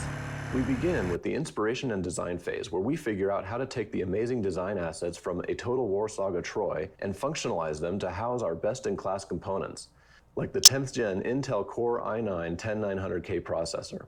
Then I'll show you how I assemble, finish, and test this one-of-a-kind PC. A big thank you to crazy. Intel and Creative Assembly Yeah, that's for letting me cool, work but who on the this heck is going to incredibly get that fun and actually challenging use it project. as a PC? I hope you like it. Like, Oh, it looks so good. And I have some good news. Oh. Episode 1 is available now, and I have even better news. You can win this PC. You gonna end from up poking your DevBot's eye out with loving them clutches. spears and Head on that. over to PCGamer.com/IntelPC Turn it on. to learn more and enter for a chance to win. where do I put my camera? And with that, it's time to return to more PC Gaming Show action with the fantastic Frankie. Last year, Remnant from the Ashes challenged gamers to take on monstrous creatures in a post-apocalyptic world. Today, we're excited to announce the biggest update yet for the game. You know, a lot of people Upcoming really like this DLC game. that will conclude this thrilling saga. The fate of humankind is at stake. It's time to bring an end to the root once and for all. This is the world reveal of Remnant from the Ashes, Subject 2923. Available August 20th on PC, Xbox One. Ooh, they and actually threw PS4. down a date. First game in probably weeks we've seen a date on. That wasn't a release today. They say hope is what makes us Ooh, human. that's pretty. Hope also let us think we'd won. Is this going to be on Game Pass is my question. Root have another gate somewhere. Another hole we have to plug. Because the first, like, the sole game is on Game Pass, isn't it? Not the only thing we need to worry about. I think it is. Because I see it in my game library. I mean, that's my question just across the board. Since Game Pass has done so well, I want to, what you going to put on there?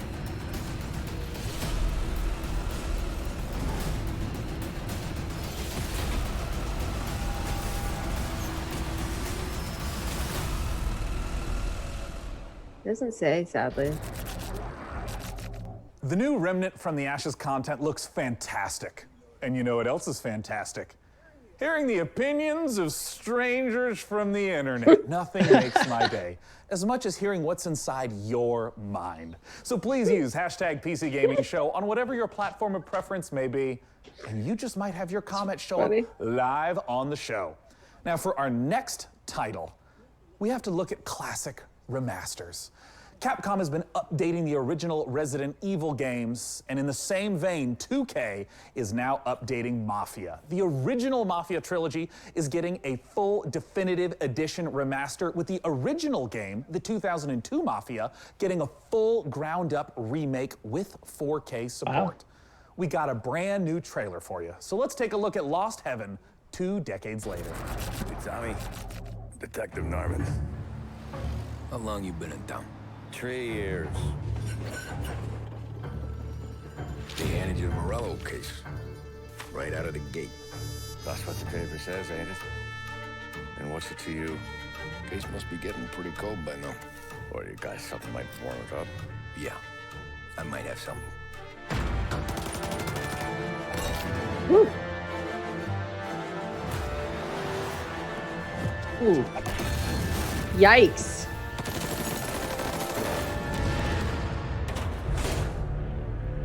What do they call you, son? Thomas. Thomas Angelo, sir.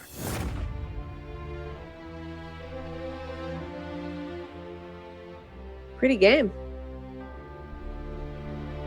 That's going to be my phrase today. Pretty game. Pretty game. Man, Looks like Dev Bot, after a beautiful okay, so trailer that, like they did that, label that I as gotta not know, actual do you have any gameplay, so we contacts in the don't know Mafia? how good the remake's going to be. That's true, but he did say 4K graphics, so... Yeah, there's been You some would screenshots hope. released on Twitter. Looks pretty good.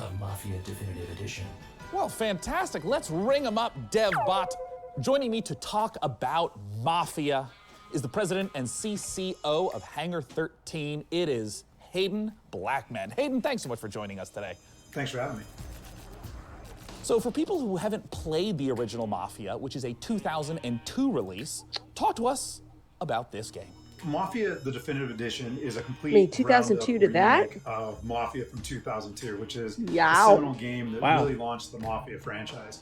And in Mafia, you take on the role of Tommy Angelo, who is a cab driver that falls in with the mob during the 1930s, actually during the height of Prohibition, in a city called Lost Heaven, which is loosely based on Chicago. And as a member of the Salieri crime family, he really gets embroiled in a war with the Morello crime family. And we kind of explore that story and Tommy's evolution from cab driver to respected member of the Mafia. I feel like in the last 10 years, we've seen Okay, I feel like HD editions, remasters Homeboy- that are more Boy has graphical been updates. on But my Room Raider understanding on is that Twitter this to is make far sure that more his than room just looked good. a new coat of paint on a game from 2002. On Twitter. Talk to me about what a remake means. I mean, Everything was on the rebuilt. show, So every you got asset, two vintage, every cinematic was reshot. you know, and posters and the toys in the all middle. The gameplay was completely redone. Now, Good lighting. We've kept Just all right. the same big beats from the original game. The story is the same for the most part. All the big plot points are there. All the missions are there and represented. But again, everything was completely rebuilt from the ground up in order to kind of meet the expectations of today's gamers and take advantage of today's technology. The location in pretty much every open world game is a central character. In 2002, We have seen a ton of gameplay changes between then and now, 2020. Can you talk a little bit about some of the ways you've updated the open world setting and maybe some of the new mechanics that players can expect? So we do that a number of different ways. You know, one, we looked at how populated can we make it, and we took some of the kind of world interactions and some of the things that we did with, crowds and non-player characters and other kind of city life from Mafia 3 and put them into Mafia, the Definitive Edition. But we also looked at, are there ways for us to kind of redesign the city so it's more fun to drive around? Do we need to widen the streets? Do we need to make sure that there's not as many 90-degree turns so that should we add you more can kind puddles of coast around corners? And as we Spider-Man capture puddles. the feel of the vehicles, are there things that we want to do to make sure that the roads have grip or they're slick in the rain? That was a gameplay that looked really good. Brought a lot of life to it as well. Which one, the new Spider-Man game? If that screenshot that they showed right there Oh, was this right actually here. gameplay. Yeah. I gotta ask you about the cinematics. I mean, they looked gorgeous in the trailer. And I mean, what was the process of rebuilding all of those cinematics?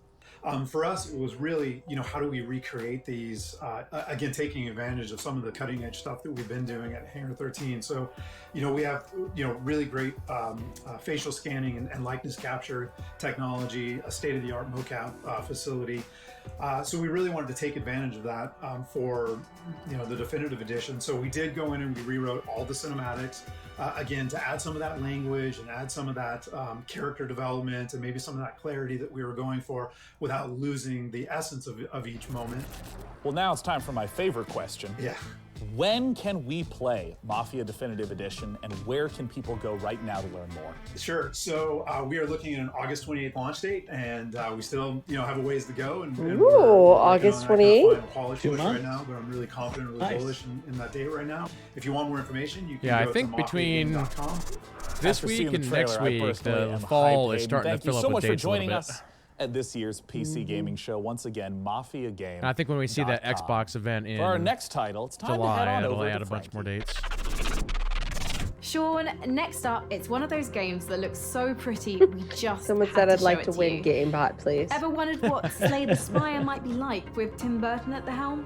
Well, Road Lords could be the answer.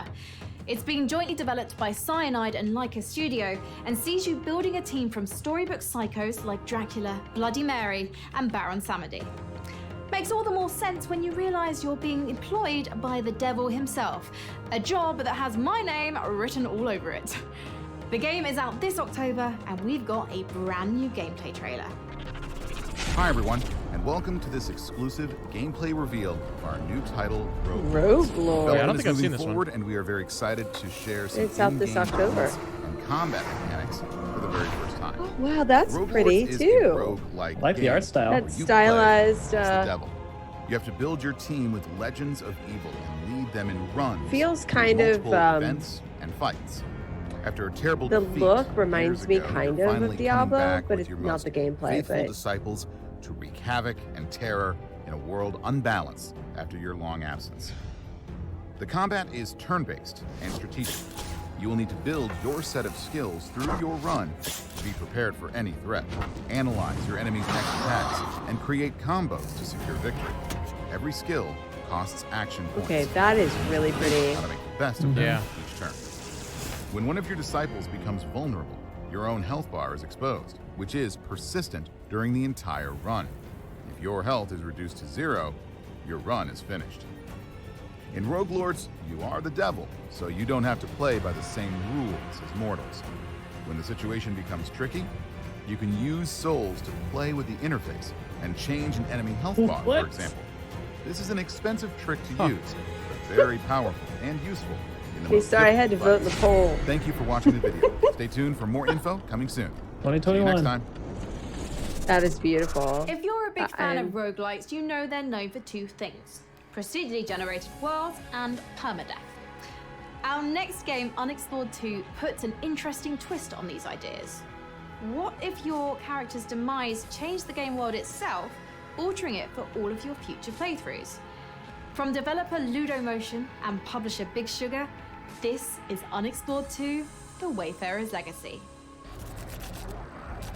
One called upon to be the next wayfarer. Will you answer? Oh, I'm pretty sure I've seen this first game.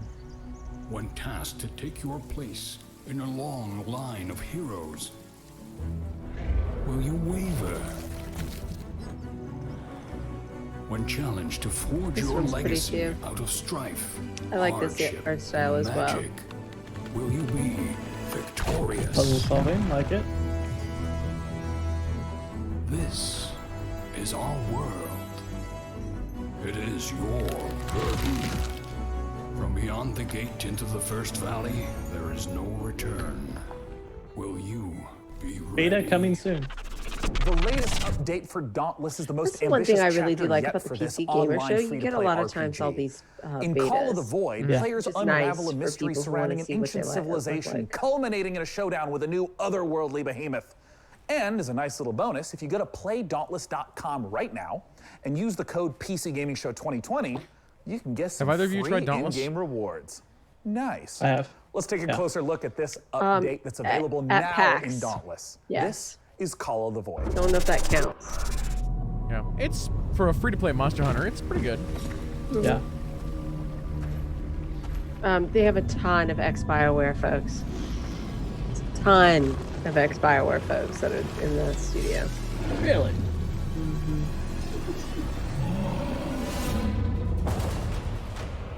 They actually added a fist weapons class. That's really interesting. That was just recent, wasn't it? It's been a few months, but yeah.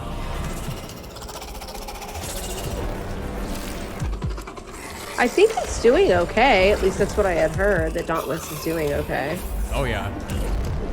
And it's also, it was one of the first, like, straight up crossplay games. Mm-hmm. And it did it so well right off the bat too, at launch. Yeah. Yeah, it's fun because you walk around in that game, and above everybody's head, you see what system they're on. So you'll see like There's still more PlayStation, games to Xbox, come on the Switch. PC Gaming Show. Here's what's around the corner. Take a closer look at Blightbound, the new action RPG from Devolver. A special collection of exciting independent games coming to PC. Back to you, Frankie. There aren't many games about being in nature, which is why Among Trees caught my eye. In this first-person survival sandbox, you get to explore a colourful, breathing world that's full to the brim with life. Just don't go wandering around like Snow White. Wild, deadly beasts share this painted world with you, and you'll want to move carefully to avoid their bitey bits. Produced by a three-person team out of Sweden, this project demonstrates the creative power of independent I want to know who writes her creators jokes. on PC. Does she? I don't know. This year is better than last year. She had a lot of cringy ones. lot. Cringy ones. She had to wear some couple costumes too, I think. Something like that, yeah. This is pretty. Kind of looks like Firewatch. Yep. It does. Like Firewatch.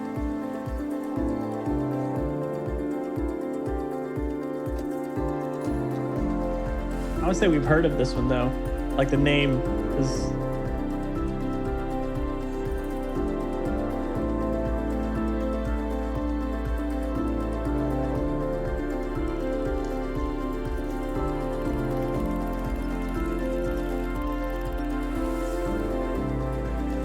That's a tiny fish. Early access. Oh yeah, Among Trees. I want to. Yeah, this was shown last year. I want to say. Oh, available now. Ooh. They said three-person Now, studio, if you're right? like me, you've drunk your Pretty fair share amazing. of potions in video games over the years. Look good. But you've probably Looked never really pretty. stopped to consider the business side of these magical elixirs. In Potionomics, you're a witch who must save her potion shop from the clutches of greedy loan sharks, bartering and haggling with a slew of demanding customers. Let's take a closer look at this unique fantasy concept. Sounds like a D&D game that I played once. This reminds me of like that burger shop. You know, those various games that are like cooking, baking, burgers. Jeez, this one's cute. It looks cute. Disney-ish. Uh-huh.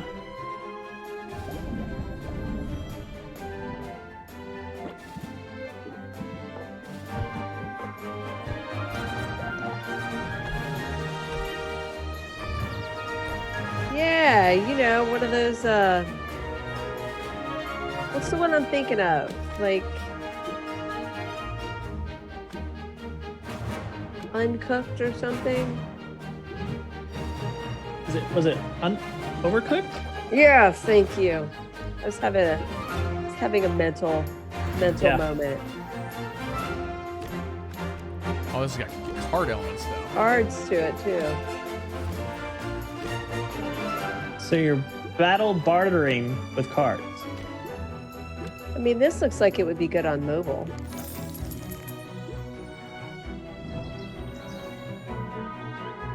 Pushonomics. Okay. I mean, it's cute. We spend a lot of time in video games fixated on finding the best, the most powerful gear. But in our next game, Mortal Shell, things are a little different. You aren't scouring a dungeon looking for a +1 sword. You're This was exploring shown the shattered at world for the remains either of earlier defeated today or at the warriors Sony that you conference. then possess like a ghost. These are the Mortal Shells, and they're much more than mere pieces of armor and stats. Each one has a complicated backstory, a playstyle, and an identity that might give you mixed feelings about the body you're occupying. Coming later this year exclusively to the Epic Games Store on PC, let's take a Well, it look wouldn't at be this PlayStation gorgeous then. and brutal I was gonna action say. game, Mortal Yeah. Shell. I was like, oh, really? I foresaw It's just kind of weird that scratch sigils on the walls. we're seeing Count repeat the games days from the until two conferences earlier today. A million eyes Even when Yeah. they're all connected and they're on the same channel. yearning for a glimpse of the unknown. PC Gaming Show. You seem different.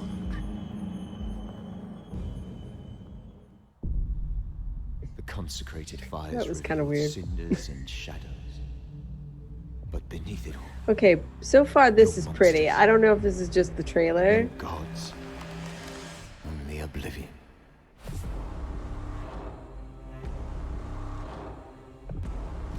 This is giving me Blizzard cinematic, like, trailer fears. Oh! If that's in game, that's gorgeous. Yeah. Okay. He dead. Whoa! Head. Oh.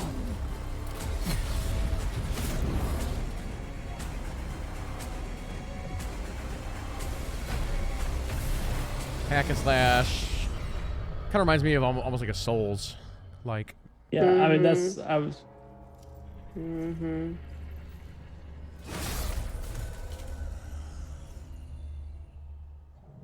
So you're a skeleton that you put on this armor.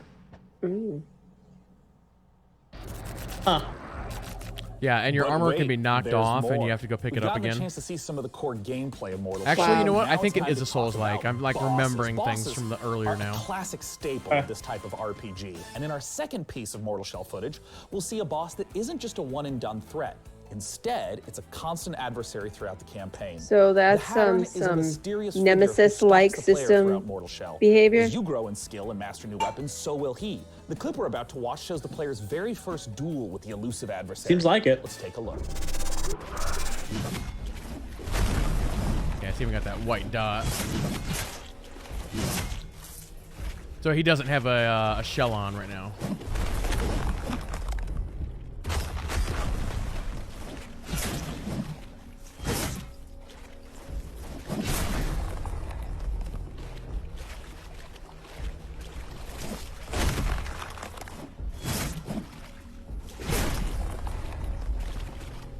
I don't understand what's happening right there. Like, This is what?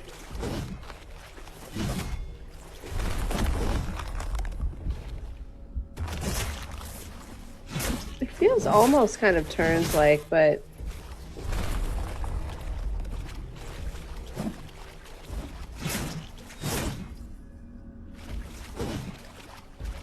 Yeah, chat, we're covering up the health bar and the... Is the green bar the stamina bar, maybe? yeah, I think so. Well, I don't know. It's not moving. Well, it's moving a little bit. Yeah, maybe it's a stamina bar, but man, that thing's massive. Mm-hmm.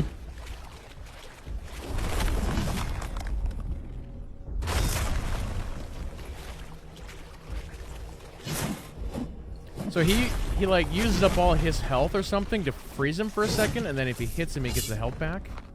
Oh, well, that's kind of Souls-like. Sort of.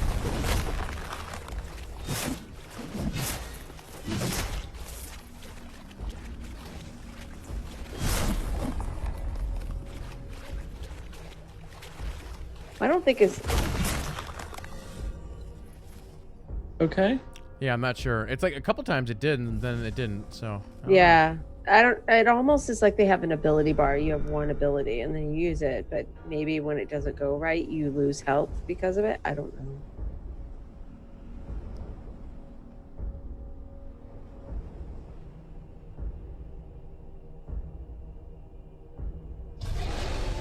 And you get eaten by fish. Cool. Typically on the PC gaming show, we don't spend too much time was a little talking about the anticlimactic. Nintendo 64. But the beauty of PC gaming is that one way or another, Someone almost said all Ghost games in the find Mortal their way Shell. to us and are often better off for it. After giving Blade Runner and Turok the Remaster treatment, Night Dive Studios is now modernizing Shadow Man, a 1999 cult classic. They're adding in support for 4K and widescreen plus. I didn't play on PC in a whole suite of 1999. content from No, this it was dark an action N64 game. classic. Let's take a closer look. I don't think we had that one. I think that's what he was saying, is that it was an N64 and then they're converting it. Oh, to Or PC. remastering it.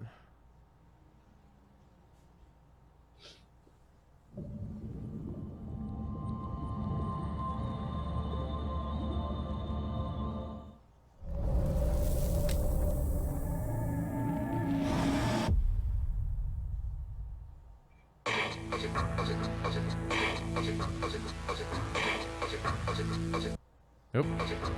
Yeah, it did it to me too. Did you see that bobble? Yeah. So it wasn't just me? I was worried stuff was going to crash again on me. So.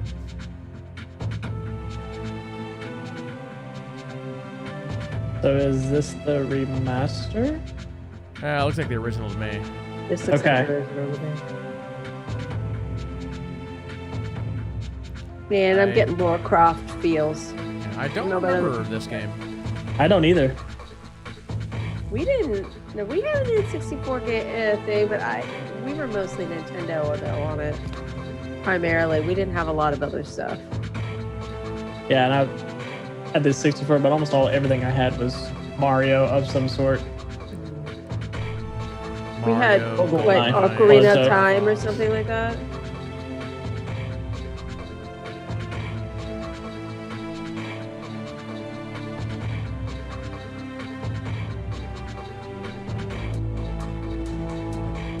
Is he supposed to be a mummy or something?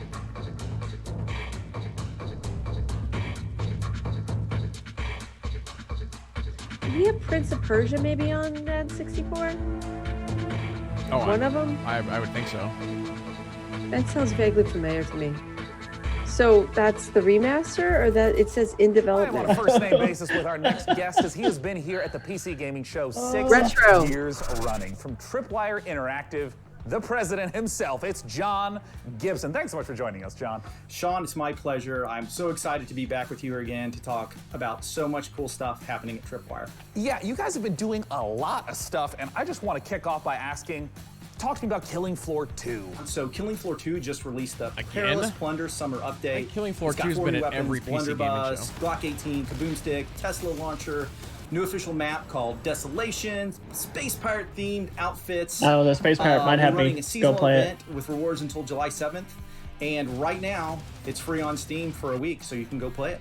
Free on Steam for a to a game week. that was announced at the PC There you Gaming go. Show, Chivalry 2. Talk to me about Chivalry 2. So we're working with Torn Banner Studios. We're publishing, Torn Banner's developing, and Chivalry 2 is coming along great. If anybody wants a medieval first-person multiplayer game, Chivalry 2 is between the PC and the consoles. pretty So you good. can hack One of and the slash top your ra- console it's- friends in I Chivalry was gonna 2. say, I And think last it's pretty game well that's regarded. been Mord? so Is it popular on Mordhau or Twitch. Talk to me Chivalry? I about can't remember which one kind of Maneater. came on top so of most. We were so excited to get Maneater out the door. I think they're both we pretty showed even. it to you guys originally in Okay. 2018. Without looking, I don't know. We had all that fun with. Okay, Frankie there's the your shark costume suit, which right I'm kind there, of which they had a missing. shark costume The on. game is doing great. People are loving it. Man-eater, So much can I tell fan you love, guys so that many fan I videos. had a We're just man-eater really happy to have it out foam there, and hat, people eating But I lots of couldn't humans. get it on the plane. It's such a really? funny game too. But I we can talk had a little bit about what like games, a man eater. It was a what shark. has been announced from Tripwire Interactive. Mm-hmm. What's Foam coming up hat. next for Tripwire?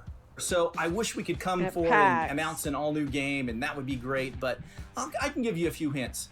So Chivalry 2, is in process. It's going to be coming out in the not too distant future, hopefully. Maneater, we're taking the community feedback and we're looking at things that we can add to the game. So you haven't seen the last of Maneater. And Killing Floor 2, the game came out in 2015. So we're really thinking about what's next for the Killing Floor franchise. So stay tuned. Well, if history is any indicator, John, I'm sure I'll see you at next year's PC Gaming Show with those very updates. Thanks so much for joining us. Thank you very much, Sean. Now, at this year's PC Gaming Show, we've already taken the look at some Epic Game Store exclusives. Mortal Shell in particular looks very promising. But for a sense of what else there is, let's take a look at this. Sponsored by the Epic Game Store. Right? I'm surprised it hasn't been all over here. Sponsored by the Epic Game Store. I think they had a little bit of a feedback sent to them about last year's PC gaming that was powered by Epic. I mean, 2020, Mortal Shell. Yep. I've never heard of Big Sugar, the publisher. Neither have I. Oh, my kid is super stoked by Pro Skater. June Golden 11th. Boy. Super Meat Boy. Wow.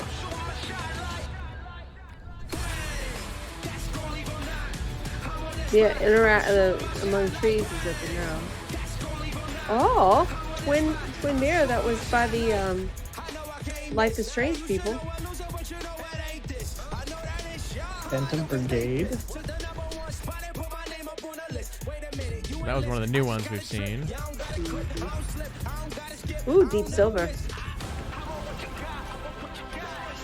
Iron Harvest. That's not exclusive. That's a lie. Just pre-purchase now. Yeah, show us more Godfall. There we go.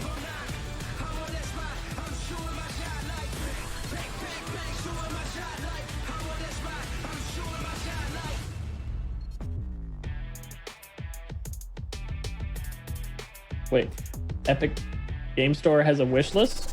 Yeah, I think they just added it. Lightbound is a Okay. They've been adding dungeon stuff here crawler and where you there. and your friends explore unique So- dungeons, fighting a Now terrifying we're just waiting on the cadre shopping of cart mystical and monstrous to actually enemies. take place. Grab valuable loot They're and recover fallen they heroes keep trying to expand your roster eat of available Steam's warriors. lunch over and over again. Lightbound will battle its way onto Steam Early Access later this year as an ever-expanding The whole game wish list thing, with that's new actually been a maps, new marketing heroes term to that add to we've your seen over the roster, last few and new days, loot and I to think that's really retrieve through smart. free updates. Yeah. I'm really surprised we haven't seen it until just this year. There's like a bunch of indies and stuff. They'll show their trailers, and at the end of the trailer, it's like wish list us. To venture Mhm. down from their mountain refuge to Yeah, but face hasn't the Steam had it for a little abominations of the while? blight. Steam's had Longer than a forever. year? Some Yeah, that's what I corrupting thought. fog that Oh, yeah. enshrouds So I'm the like, I land. constantly get stuff on my Each player an will item choose on a your hero wish from wish one of list three is on classes. sale. Warrior. Forge Titan's might. Assassin. Let me at him. Or mage. My greatest power awaits. Sorry about my dog, though. Terrifying horde of This could be monstrous fun. enemies and colossal bosses.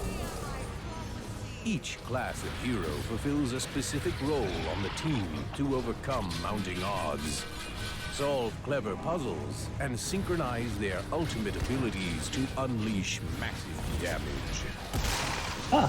Synchronize their Battle through 3 distinct ultimates. lands, each with several dungeons to conquer, including the eerie Gravemine, the oppressive Underhold, and the precarious Blood Ridge. Steel your nerves and prepare once again to enter the Blight Warrior. We are Lightbound. Cooperative dungeon crawler. Light. Light. Yep. Are you viewers at home still thinking about that computer? I know I am. But not now. Sorry. And now more from the PC Gaming Show. One thing we cherish about PC gaming is its openness.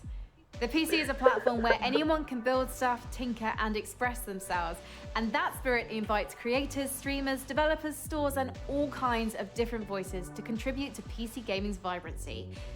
We've already featured a lot of exciting independent games here today, but in rapid-fire succession, here are 8 more indie projects Oh boy. that we're excited You're I ready? remember this last year, and I was Shadows of like, Doubt is a oh detective no. stealth game set in a fully simulated sci-fi noir city.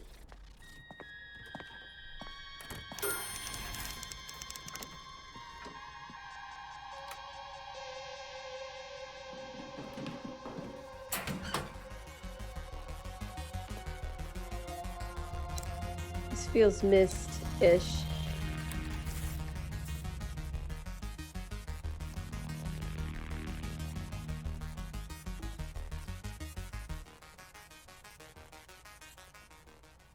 In the Forgotten City, you fall into an ancient Roman utopia only to find it full of people, mysteries, and difficult moral choices. Explore an open world locked in time. Each day I grow more and more afraid that our time in the sun is almost up. That's pretty. Somebody is about to end our lives. Oh, that's right. This was a Skyrim mod. We've seen this before. This was at E3 last year. Was it? It looks familiar. Yeah, this was a That Skyrim right there, mod that they I turned remember. into a full game. Find your own truth in Paradise Killer, a first-person open-world murder mystery. Play as investigation freak Lady Love Dies as they explore the world, uncover the facts, and breathe life back into paradise. There's been a murder. Last night, Paradise was killed. I'm investigation freak Lady Love Dies, reporting. Investigation freak. It's my job to Okay. scour the streets of Paradise and hunt for evidence. Any one of these psychopaths could have done it. So it's Clue. Getting life back into Paradise won't be easy. When love dies, all that remains are the facts. Paradise Killer. Coming soon. Okay. Haven is The an wordplay RPG about just the makes me journey of laugh. two lovers escape to That a reminds me of lost like a planet to 90s stay arcade together. game. Mm-hmm. Yep. Oh, this game was shown earlier. It looks really interesting. Haven. Here we go. More rust. Good thing we don't have to scrub. Is it? Is this like? I killed them. Whoa, you. Oh, come on. Dodge this one. Got it. I was gonna say, was this like an environmentalist game? Gotta hurt.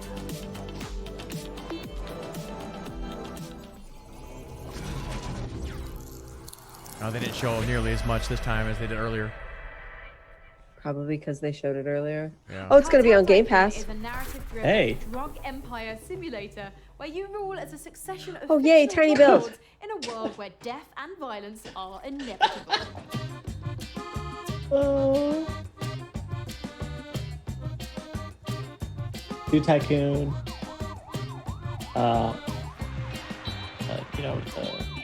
Park Tycoon, Drug Lord Tycoon.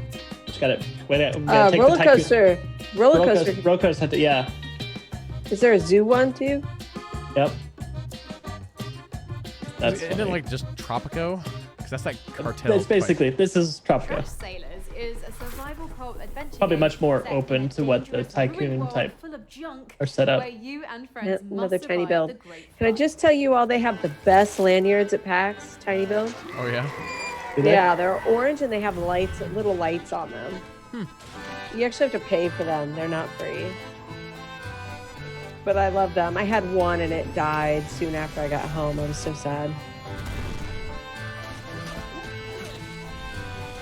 Is this from the makers of Don't Starve?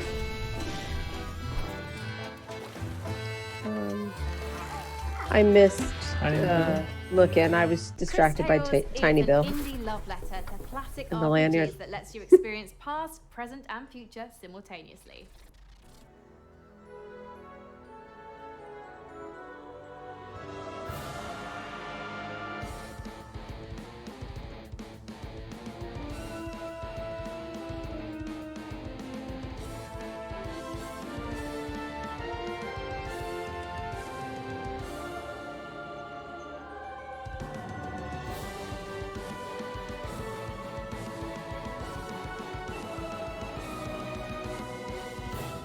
Looks like it could be a Saturday morning cartoon.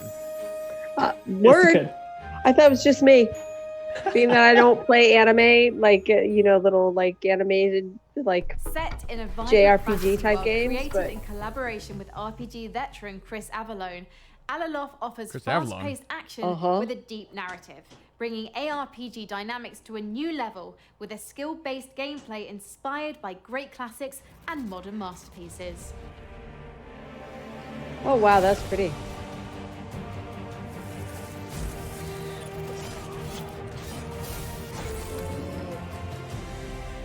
Well, Chris is doing a lot of games these days. He is.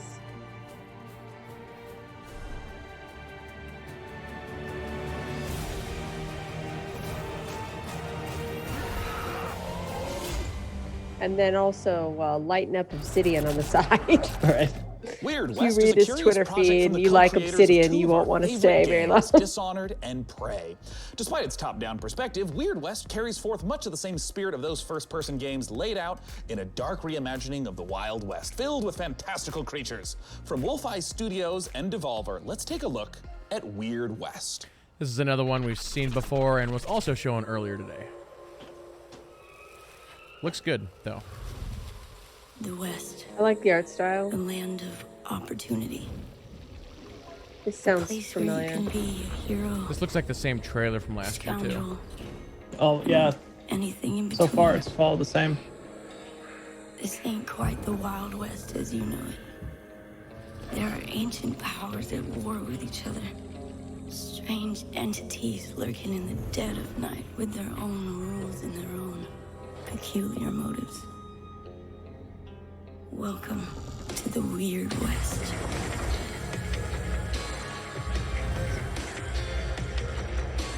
Another ARPG. Hey, action RPG, yay.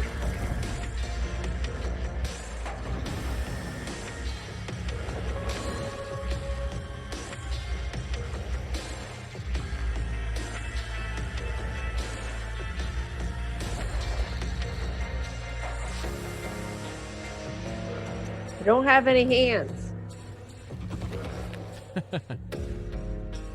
Coming out here could be the best thing that ever happened to you.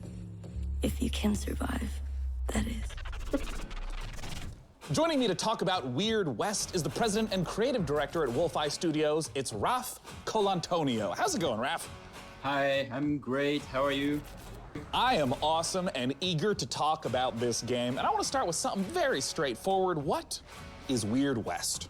Weird West is an action RPG that is set in an environment that is called the Weird West. And it's very much of the kind of games that I've been working on in the past, except that the perspective is more like a isometric, top-down kind of view. Yeah, I mean, we've referenced Prey and Dishonored, and we normally think of the immersive sim as first-person games like that. What happens when you try to translate that to that top-down isometric perspective? There's not much different in the spirit. You will really find yourself at home. It's just that it's a different text-based perspective. too. So instead of seeing through the eyes of the player, of the character, you have a chance to run a party of people. So you have followers, and you have more kind of like a strategy kind of view. But the exploration and everything Feels is, like is still Western the same kind of Dragon spirit. Age. but Sorry, I with a had to different say it. perspective. And, in particular for people that maybe haven't played immersive sims, I know that the whole notion of creative problem solving is a big aspect, multiple ways to get past the same obstacle. Can you give some examples of that in Weird West? We like games where we set up an environment for you, a context, there's a world, there are characters, there are objects, and all of those objects have got consistent rules. And then there's an objective, which is, for example, go inside this house and frame a character by putting a letter that he did not actually truly write, but you put it there so that the sheriff can find it, right? You could do it in a very stealthy way, which would be what you would imagine people would do. So probably use a power and put people to sleep and then get inside. I'm liking that. Different things that you multiple can ways do to as a player accomplish in the game, something. But who are you? Your objective. What can the player do to shape who the character is over the course of the Encourages game? replayability. Right. Absolutely. So this is a very good question and also a very dangerous one for me. It's the riskiest question yet, man. To make it simple, you are going to play 5 different characters. Once the main quest is over with the first character, you go to the next one. Now, the first one is still in the world, so you can go back and recruit him or her in your party. What does death mean for you and for your companions in Weird West? It's a risk that we're taking. We're gonna have different modes. There's the super hard mode where you die and you're dead. Is the game sort of designed to be You die, playing in one forward and then you're timeline, dead. and if someone dies, you're not supposed to reload. You're just supposed to I thought continue that's to what play happened. within the same world?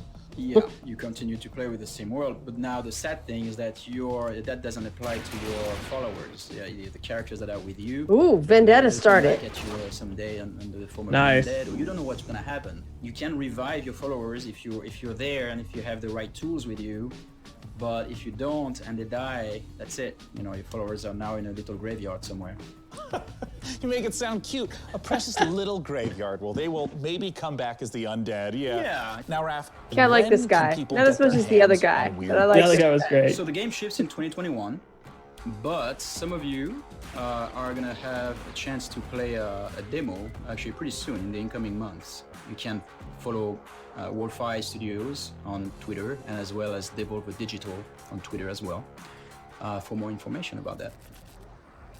Well, wonderful, Raph. Thank you so much for coming out. Once again, that is Devolver Digital, Wolfeye Studios on Twitter for that upcoming demo. For our next game, believe it or not, yet again, we're gonna go to Frankie. Sean, I don't know about you, but there are times I wish for a simpler life. A life spent as a farmer in a humble JRPG village, where all I have to worry about is which vegetables to plant, what to name my chickens, and which of the dozen townsfolk I should propose marriage to. Our next game is a return to that simpler life. From XC Games, this is Story of Seasons, Friends of Mineral Town. I don't think I've heard of this one. Oh, look, it's another, Stardew. I was gonna say, I've heard of it. It's called Stardew Valley. Yeah. This one is Stardew plus Animal Crossing. We also have, what was it, My Life in Portia or whatever, too? Yeah. Yeah. I mean, this one looks really close to Stardew, just a better graphics.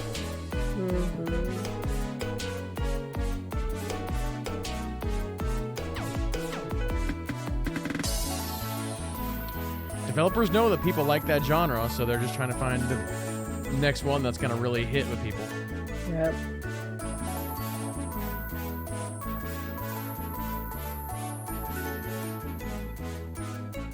July 14th. There you go. Marvelous. I'm so happy that you've been sending in your reactions, your memes, your takes of Wow, various it's temperatures almost throughout over. the show through the wonderful Magic Emotion graphics. You can even read them before your very eyes right now. I'm delighted by so many of them. Furious at a few, but I'm confused by none because you're just making a lot of sense today. We're in the home stretch of the show, so please continue to let us know which PC games you're excited about by using hashtag PC Gaming Show. Now, when it comes to genres, there are few as ambitious on PC as the MMO. Oh, there's a It New World, requires probably. a vast amount of resources to create a rich, That's living, right. breathing Are they gonna world end to with New entertain World? hundreds of thousands of players for years. And I Which know we- this because I we have watched not season one of seen Mythic any- Quest. Due No, on we have seen closed gameplay beta about it, on haven't we? July 23rd, I Amazon personally Games' New World have seen aims very to little deliver on this. that vast open world with pitched battles of 100 players. Yeah. I'm I excited think to they've announce seen some. today that if you pre-order New World right now, you can get into that July 23rd beta a full month before the full release on August 25th. This is New World. Okay. Did I play this? I feel like I did at PAX. Maybe. This Let's is the see. Amazon MMO. But it's also gone through radical changes because apparently there was a lot of feedback from people and they didn't like it, so they decided to change it. Oh. That's what I mean. I read an article about somebody that said I played 4 hours of it or so. You know, they brought him out there to play it. He said combat was really good, but the replayability and depth of it was lacking in some areas.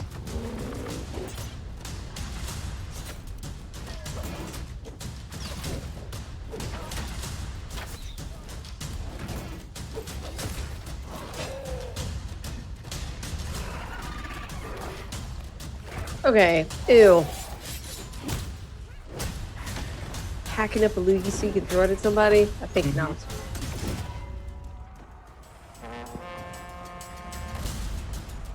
I just say that horn Okay, was that looks like underwhelming. some world versus world right there.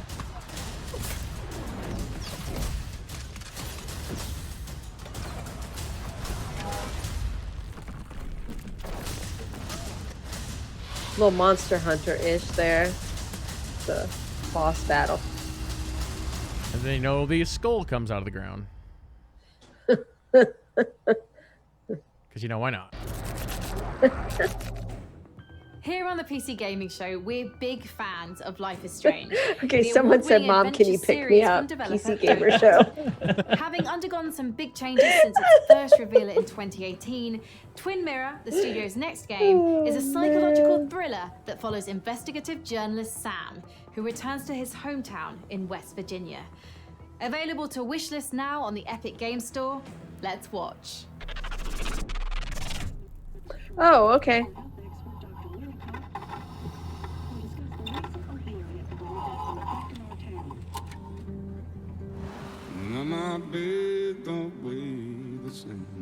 Basswood is many things. Peaceful tops that list. Until that day. You're the one in the driver's seat, Sam. I can't make you do anything. Coming back to Basswood was your idea. Just try and make sure you don't do anything stupid. I know you think that the only thing waiting for you down there is hurt. You might be right.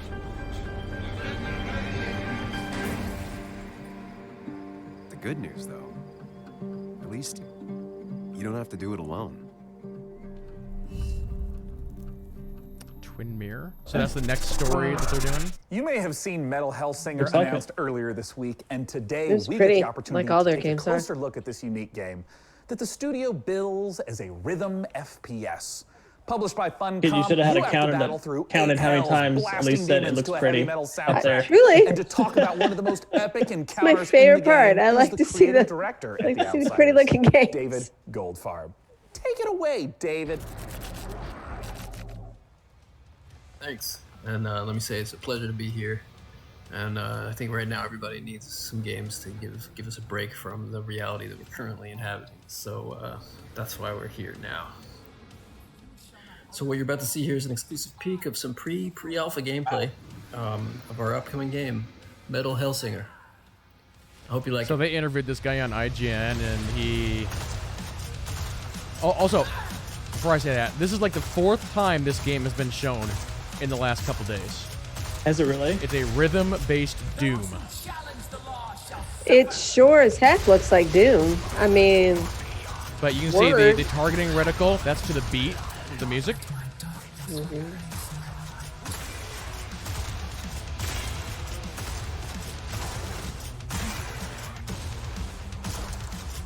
that looks hard. I'm just gonna tell you, not to bring another game in here, but Warframe has a frame that is a music-based frame. You get buffs if you like shoot to the beat, and you have to make up a song, and that's like your kit thing. You actually have an audio mixer as your weapon thing. It's really hard to do that and get the buffs that you can get. Because which frame was that? It's Octavia.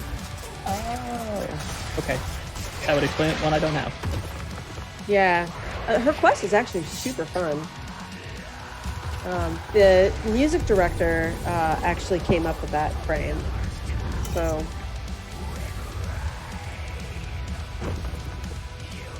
Metal Hellsinger. cool. Why did they have him And- on there? He was on there for like 5 seconds. I have no idea. Okay. So Hello it was just everybody, me. Felicia Day here, and I play the magician in the Dungeons of Nahelbeck, the Amulet of Chaos. The Amulet of Chaos is a fun and silly tactical RPG that's coming to PC later this summer. It features a group of adventurers searching a dungeon for treasure. Show, Each one of the characters has their own her skill series set, Supernatural. or lack thereof, She was on their first fighting several styles, and inventory. seasons. Each one is kind of a failure, but Yeah, together she's pretty they're too famous dumb within to the fail. gaming industry. The game doesn't Yeah. take itself too She's got a lot of seriously. shows. It has lots of in-jokes. She's Dragon Age tabletop games, always for and me. for some reason, Oh. it features a lot of chickens. Anyway, here is an exclusive preview of the Amulet of Chaos. The Amulet of Chaos.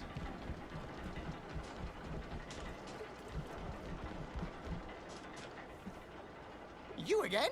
I'd expected your asses to be turned into lampshades. I mean, by is now. Matt Mercer also in this Roots. game? I'm pissed. Ha! Pleased to meet you, Pissed. I'm Rivax. Could very well be. What a burn. We'll smash your rotten brains out of your skull. How about we try diplomacy, maybe? No. Attack! Guards, guards! Dispatch these smelly bushwhackers. Zibat relic, Hizbat.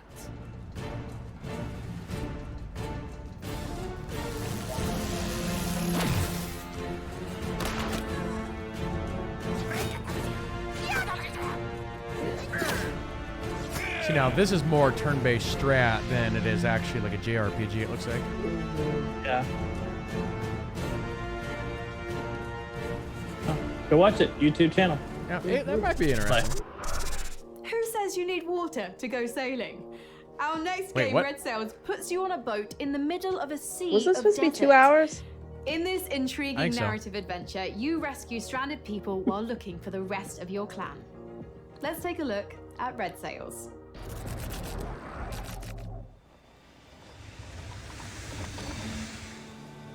Oh, surfing on sand. Okay. Okay. Wasn't this a thing? Mad Max or something?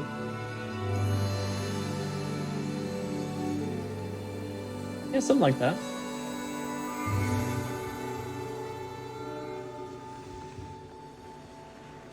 I think it would work a little bit better with like a lightweight skiff rather than a boat. Yes. I mean, true, but I mean, magic of video games, I suppose. You get to make up your own rules. Mm-hmm.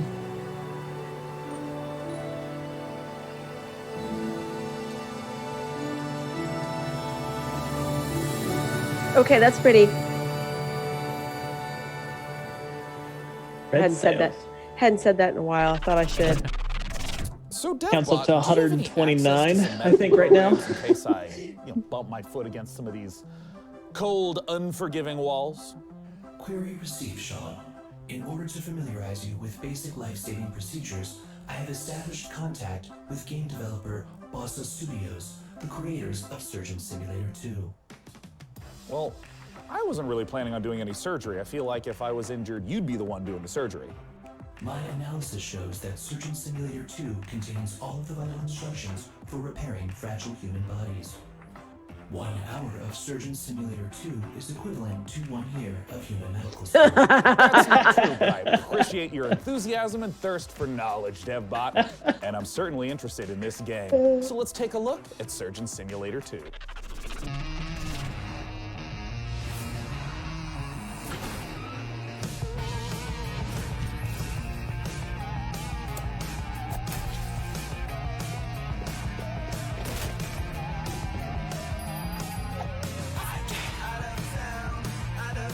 The donut. You needed the donut.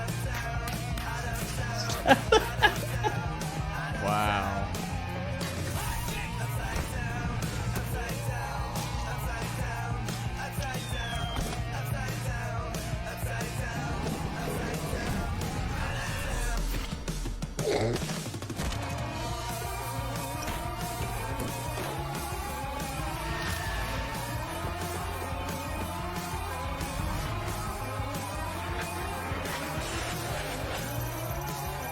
So it's almost like a 3D version of 2 Point Hospital.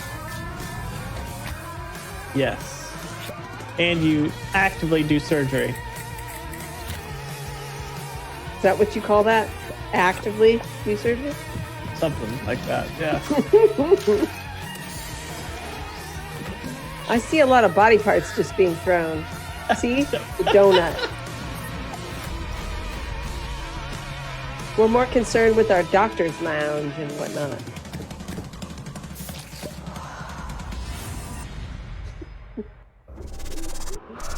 Joining us to talk about Surgeon Simulator 2, we got Mark Pick on the line. Mark, thanks so much for joining us.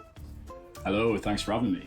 So, for anyone who has not experienced the hilarity of Surgeon Simulator 1, can you just give us the gist and tell us what is Surgeon Simulator 2 First of all, 2 negative all 12 about? points to the developer for not wearing a lab coat. The heart of the original, which is that chaotic physics gameplay, and we've really kind of blown it out to brand new. He should have had the hat and everything, and in the room, just one arm kind of moving around on decked one out table. to look like in the new game. You're actually a fully limbed surgeon moving around for the first time in the series on 2 feet. In the original game as well, yeah, right. What an innovative feature in 2020. In the original game as well, you were limited to just surgery, whereas in Surgeon Simulator 2, there's a whole plethora of brand new mechanics, challenges, and gameplay elements to explore. You're not just looking over one patient's chest cavity anymore, but you're actually exploring a fully fledged medical facility. Can Is that what you call maybe that? tease a little bit of some of the other, perhaps, medical operations that I get to perform in Surgeon Simulator 2? Yeah, so there is 12 operations in the game, and you will have seen a few of those in the trailer just now. Think of that facility as like a little bit like the original Surgeon Simulator, with a bit of kind of a mad scientist lab thrown in there through this kind of lens of like a Willy Wonka's chocolate factory vibe. Like, you're never really sure what's going to be. I don't know if I want my hospital to feel like twist Willy or what Wonka's dark chocolate machinery factory. we're gonna come across next. So players are going to come across everything from like surgical vending machines. I'm just creeped out about the fact that their hands are shaking while they're walking into surgery. My personal favorite, which is actually an improvised cannon, where you can actually fire all of limbs them, or organs and things across to your fellow surgeons on the other side of the room to keep operating on Bob. Now, Mark, I understand that there is a creation tool in Surgeon Simulator 2. What does that entail? Yeah, that's right. So in keeping with the variety and the surprise that we talked about before, in Surgeon Simulator 2, we're proud to announce that we are bringing the Bossa Labs creation mode to the game. Now, in creation mode, you as a solo player or in a group of up to 4 players can get stuck into the very same tools that we as designers and developers use to build our very own story mode. It's an easy to use, intuitive, friendly set of tools where it's as much fun to create as it is to play. So I want to ask, what are some of the examples of the types of levels, the types of creations that people have made? That's a great question. So we've been live for the last few months already. The wealth and the variety of content made by players so They're far live has been really, already. really incredible to see. So there's been everything in there from traditional takes on surgery, like the end of the original game. We've also got ghost ships in there. We've got bowling alleys. We've even got a take on the Surgeon Olympics, where people are bouncing around Bob's head and using that as a ball. And then we've got my personal favorite, which is the kind of the take on the bottle flip challenge. So I don't know if you're familiar with the bottle, where you can kind of flip a bottle with the hands and kind of, it's not the easiest thing to do with the Surgeon Simulator hand. And you just kind of step back and see the physics chaos play out. And it's a lot of fun. It's very satisfying to see play out. Mark, I had a blast playing Surgeon Simulator 1. When can people play Surgeon Simulator 2, and how do they get access to this creation workshop you've mentioned? Surgeon Simulator 2 is coming to the Epic Game Store in August 2020, and you can pre-order that right now. August You can 2020. also go to surgeonsimulator.com for more information. It says and here follow you're us supposed to at stick around SurgeonSim after on the Twitter to credits learn for more. one more Mark, special thank you trailer, so or much is for this joining it? us today. Thank you. I don't know. That's Mark Pick. I'm Sean Plott. Let's go to Frankie Ward. Sean, you'll remember our next developer from their appearance in the PC gaming show way back in 2015. Hello Games are a small UK indie studio, perhaps better known for This building is the No Man's infinite, Sky. procedurally generated universe developers. of No Man's Sky. Yep. But their next big release is an altogether more intimate, handcrafted affair. Yeah, The this Last is not Campfire is an new. adventure game, a story of a lost ember already trapped been in a announced. puzzling place, searching for meaning and a way home. Let's check it out.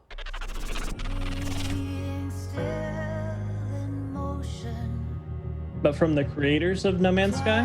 Yeah. Oh. They're like, let's do something completely different. Yeah. Probably wise. Yeah, I recall this looking good. We saw it last year.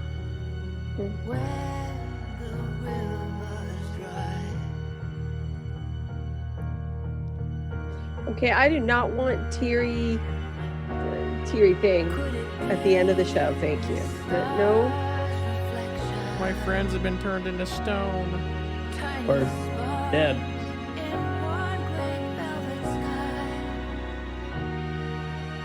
perfect in our imperfection. As satellites go by. The last campfire. That's right. Yeah.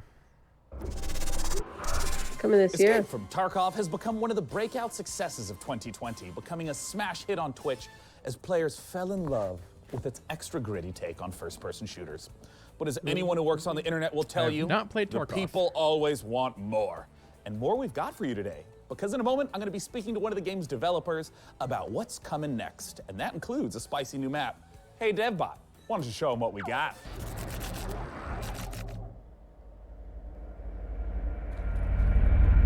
It's a bit of a Crisis or Metro feel, I guess. Yeah, this is a, it's basically a battle royale, but it's got a different spin on it. Yeah.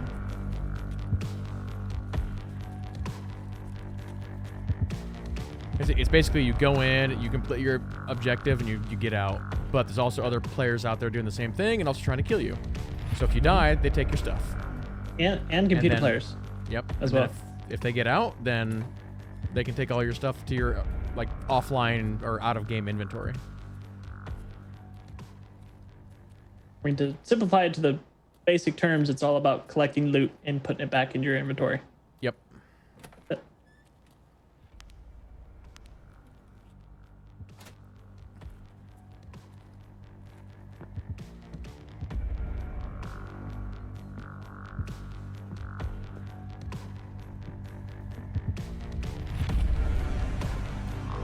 There's also NPCs out there too. So you don't know if it's an NPC shooting at you or a player.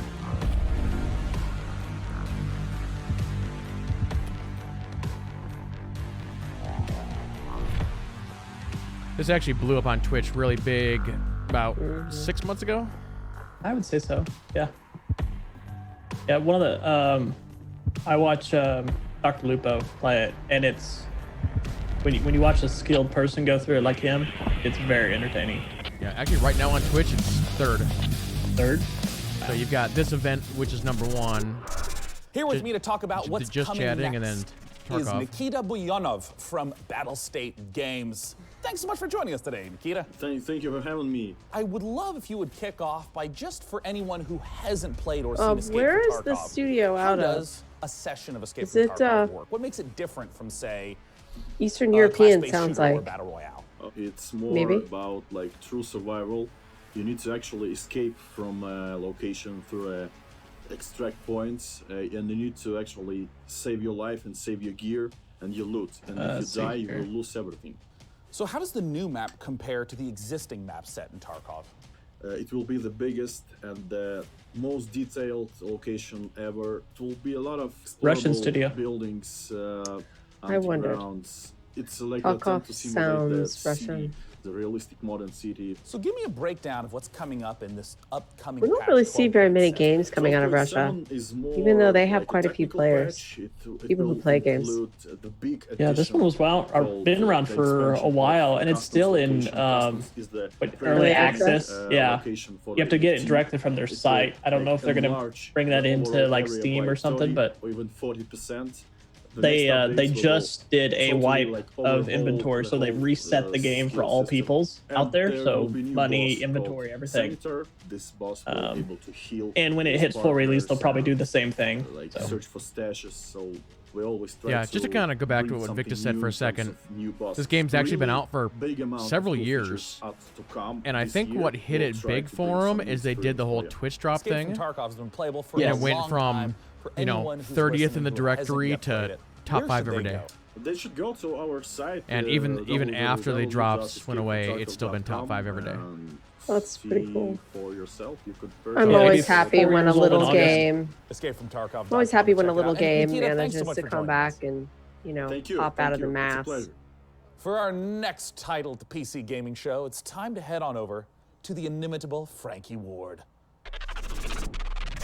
Over the last decade, developer Red Barrels has given us some of the most messed up horror games ever created. Are they going to two? Are The they next going game to in the Outlast series 2.5 offers more hours? mind-numbing We're already terror, at but this 2 hours time and 15 with minutes. friends. Unknown to us, it's all day. Outlast Trials is set All during day. the Cold War, Games. and in this, happy period of distrust. So I've been fear, trying to figure out what's and going on with her violence. camera, and I You just and your noticed that they have friends are human like a guinea white pigs, halo glow involuntarily on her. recruited to test advanced methods of brainwashing and mind control.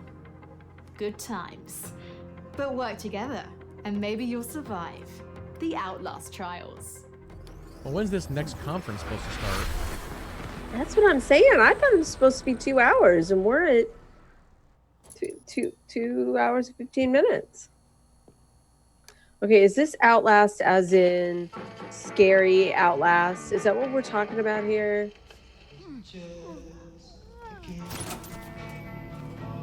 Is the big ugly dude going to grab you and throw you over the banister again? Looks like not. Yep, gotta grab the big one. Drill. Yep, drill.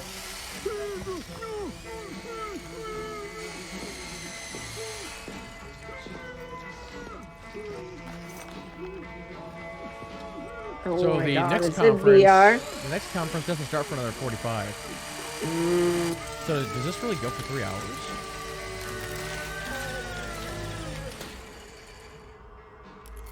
I don't know. Night vision device fully operational, sir. Excellent. Bring in the other subjects. It is Outlast.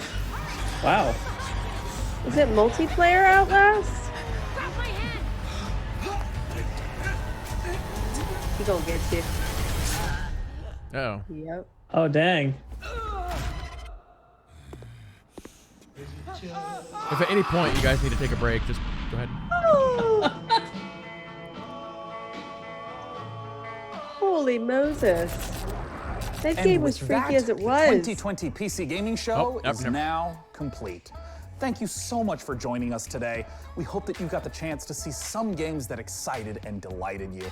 Also, as you might imagine, it is really challenging to put on a show with no nearby gaming conventions. So an enormous thanks to our sponsors for helping to make this show possible. This year, the sponsors are mythical. Perfect World, Funcom, Frontier Developments, Exceed Games, Atlas, Intel, All In Games, Humble Games, Sega, Amazon Humble Games, Games. Merge Games, Tripwire Interactive, and the Epic Games Store. Without your support, we would not have had the opportunity to put on a show for the greatest platform, PC gaming. Now, before I say goodbye, I want to give a warm thanks and a chance for my co-host to say goodbye. Thanks again, DevBot. I am glad to have been of service, Sean. I'm going to shut down into sleep mode to conserve power until next year. Frankie, what is your goodbye message?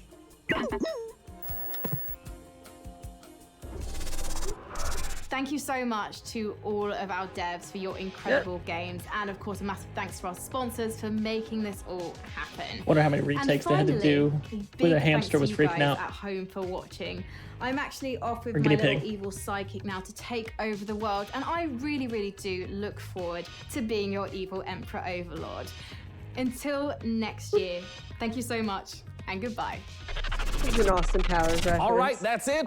Coming up next is the Future Games Show over at twitch.tv/GamesRadar, where you'll see more exclusive reveals, deep dives on the future of gaming, and developer interviews. With that, I'm Sean Day9 Plot, and this has been the PC Gaming Show. Stay healthy, stay safe, and take care. All right. Nice. 40 minutes. Whoa.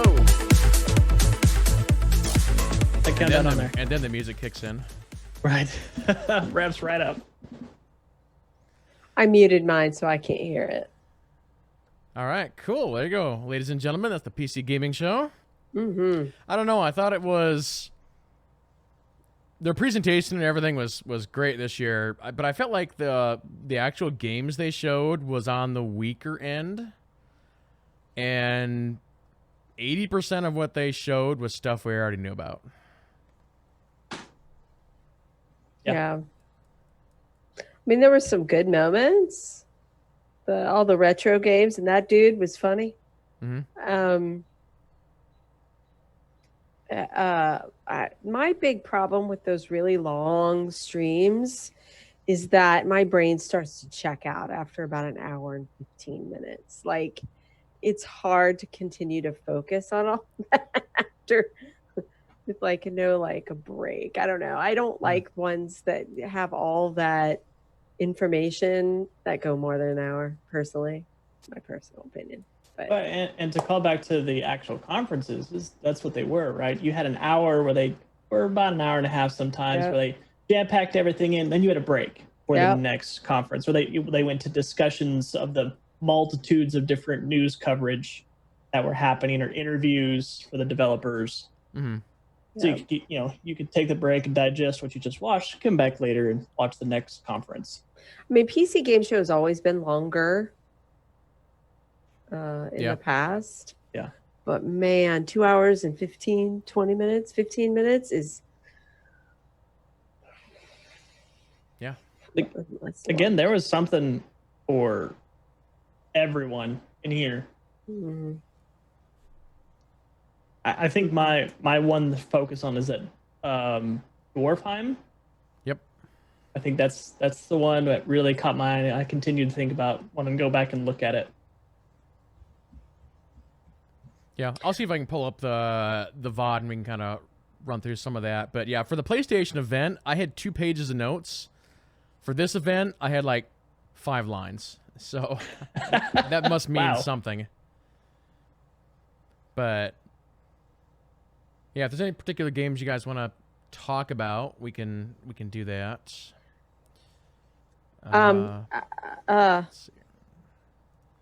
Any Avalon game, I'm always interested. Mm-hmm.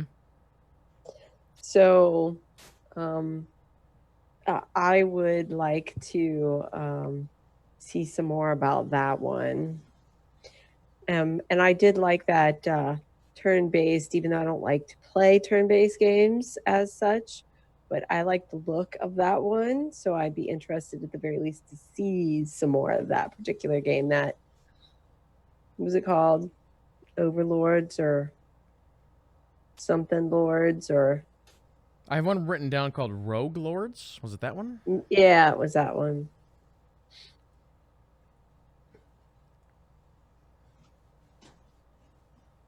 Okay, here's that Dwarfheim one that Victus was just talking about. Let me see if I can go back to the start of that VOD here. Yeah, there we go. But yeah, this one was an ARPG, I believe, and it had a bunch of different classes, and yeah. That's Torchlight. Oh, is this Torchlight? Yeah, that's Torchlight. Which also, for those out there that enjoyed that, Torchlight 3 is, or Torchlight in general, it has been really good. Very solid game out there. I think I played Torchlight 2, got it free on a tablet, but it's one of those that actually played very well on tablet.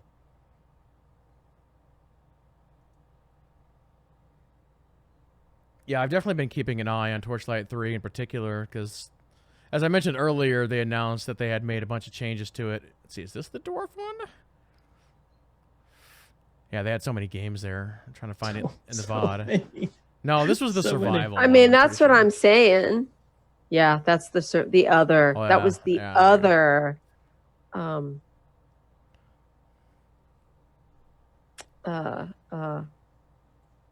The other, like, Viking slash Viking. Thank whatever. you. I was having a hard time pulling that back up. The Valheim, I think, is what they started with, right? Yeah. Mm-hmm. Another one that popped up for me was that Airborne Kingdom. That was like the Flying Cities one. I thought that one looked really interesting. Yeah. I can't say... we got nothing about what you're actually supposed to be doing in that. Right. Mm-hmm. I wonder if it's some kind of a, base building, tower defense kind of a... Building your little flying city thing. Mm-hmm. Yeah. Because they were all different, so that made me wonder whether or not you, like, put together and then you're basically, like, attempting to defend your base, your flying base. Mm-hmm.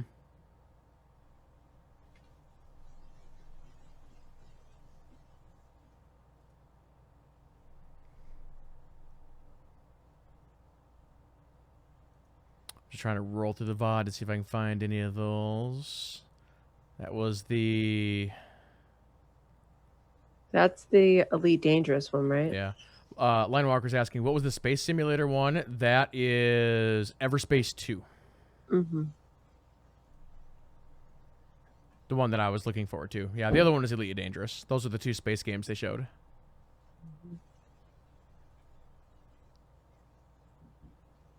Oh, here's the dwarf one. Yeah. This was the RTS.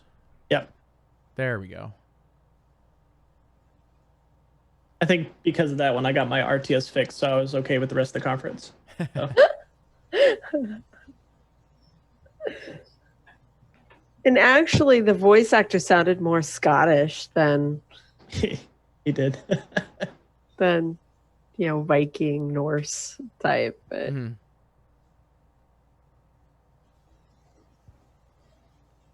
A little bit later, they showed a potion game, and I thought that one looked kind of interesting. It's like you're a potion shopkeeper, and then you have to like manage your shop, and they even showed a little bit of customization in there, and Potionomics. Yeah, Potionomics. That one looked pretty interesting. Gotta redo my notes on that one. Then you had the bull farting simulator, which was Inclinati. bull farting simulator.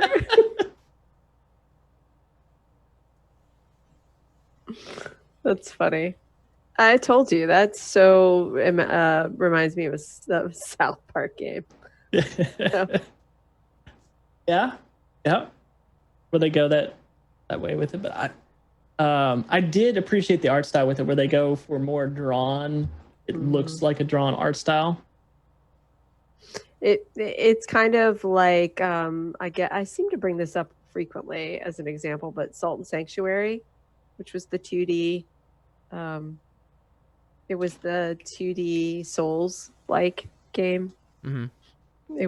It felt like that. Only it was, the yeah. mechanics were much more South Park-y. That the Mafia remake was pretty. Graphics were amazing. Yep. That Between the Trees or whatever looks cool too. Problem is, I just lose my appetite for survival games. Oh yeah. I get in there and I'm like, oh, this is cool, and then I'm like, okay, not enough structure. I have to move on. See, that's where it draws me in, is where you start simple, and it's your own imagination that allows you, and the development of the game, as long as the game allows you to expand on that in any ways you want. If Ark wasn't such a time sink to explore everything of Ark, I would probably play that game. Just because it falls in line with that of what we see like with Minecraft or any of those other open world strategy builders, do whatever you want. Resource management. Yeah, a lot of those games are just a major time sink. So much. But yeah, going back to the Mafia games for a second, that was something that was announced like several weeks ago, and I know a lot of people are really happy about. Because I think it was Mafia 1 is getting a full remake, and then Mafia 2 is getting like an HD like remaster. Yep. There's supposed to be like a trilogy release, and then I don't know if it was with that trilogy you're getting the remake, or is that going to be separate of the trilogy? I would expect it to be part of the trilogy. Yeah, that I don't know.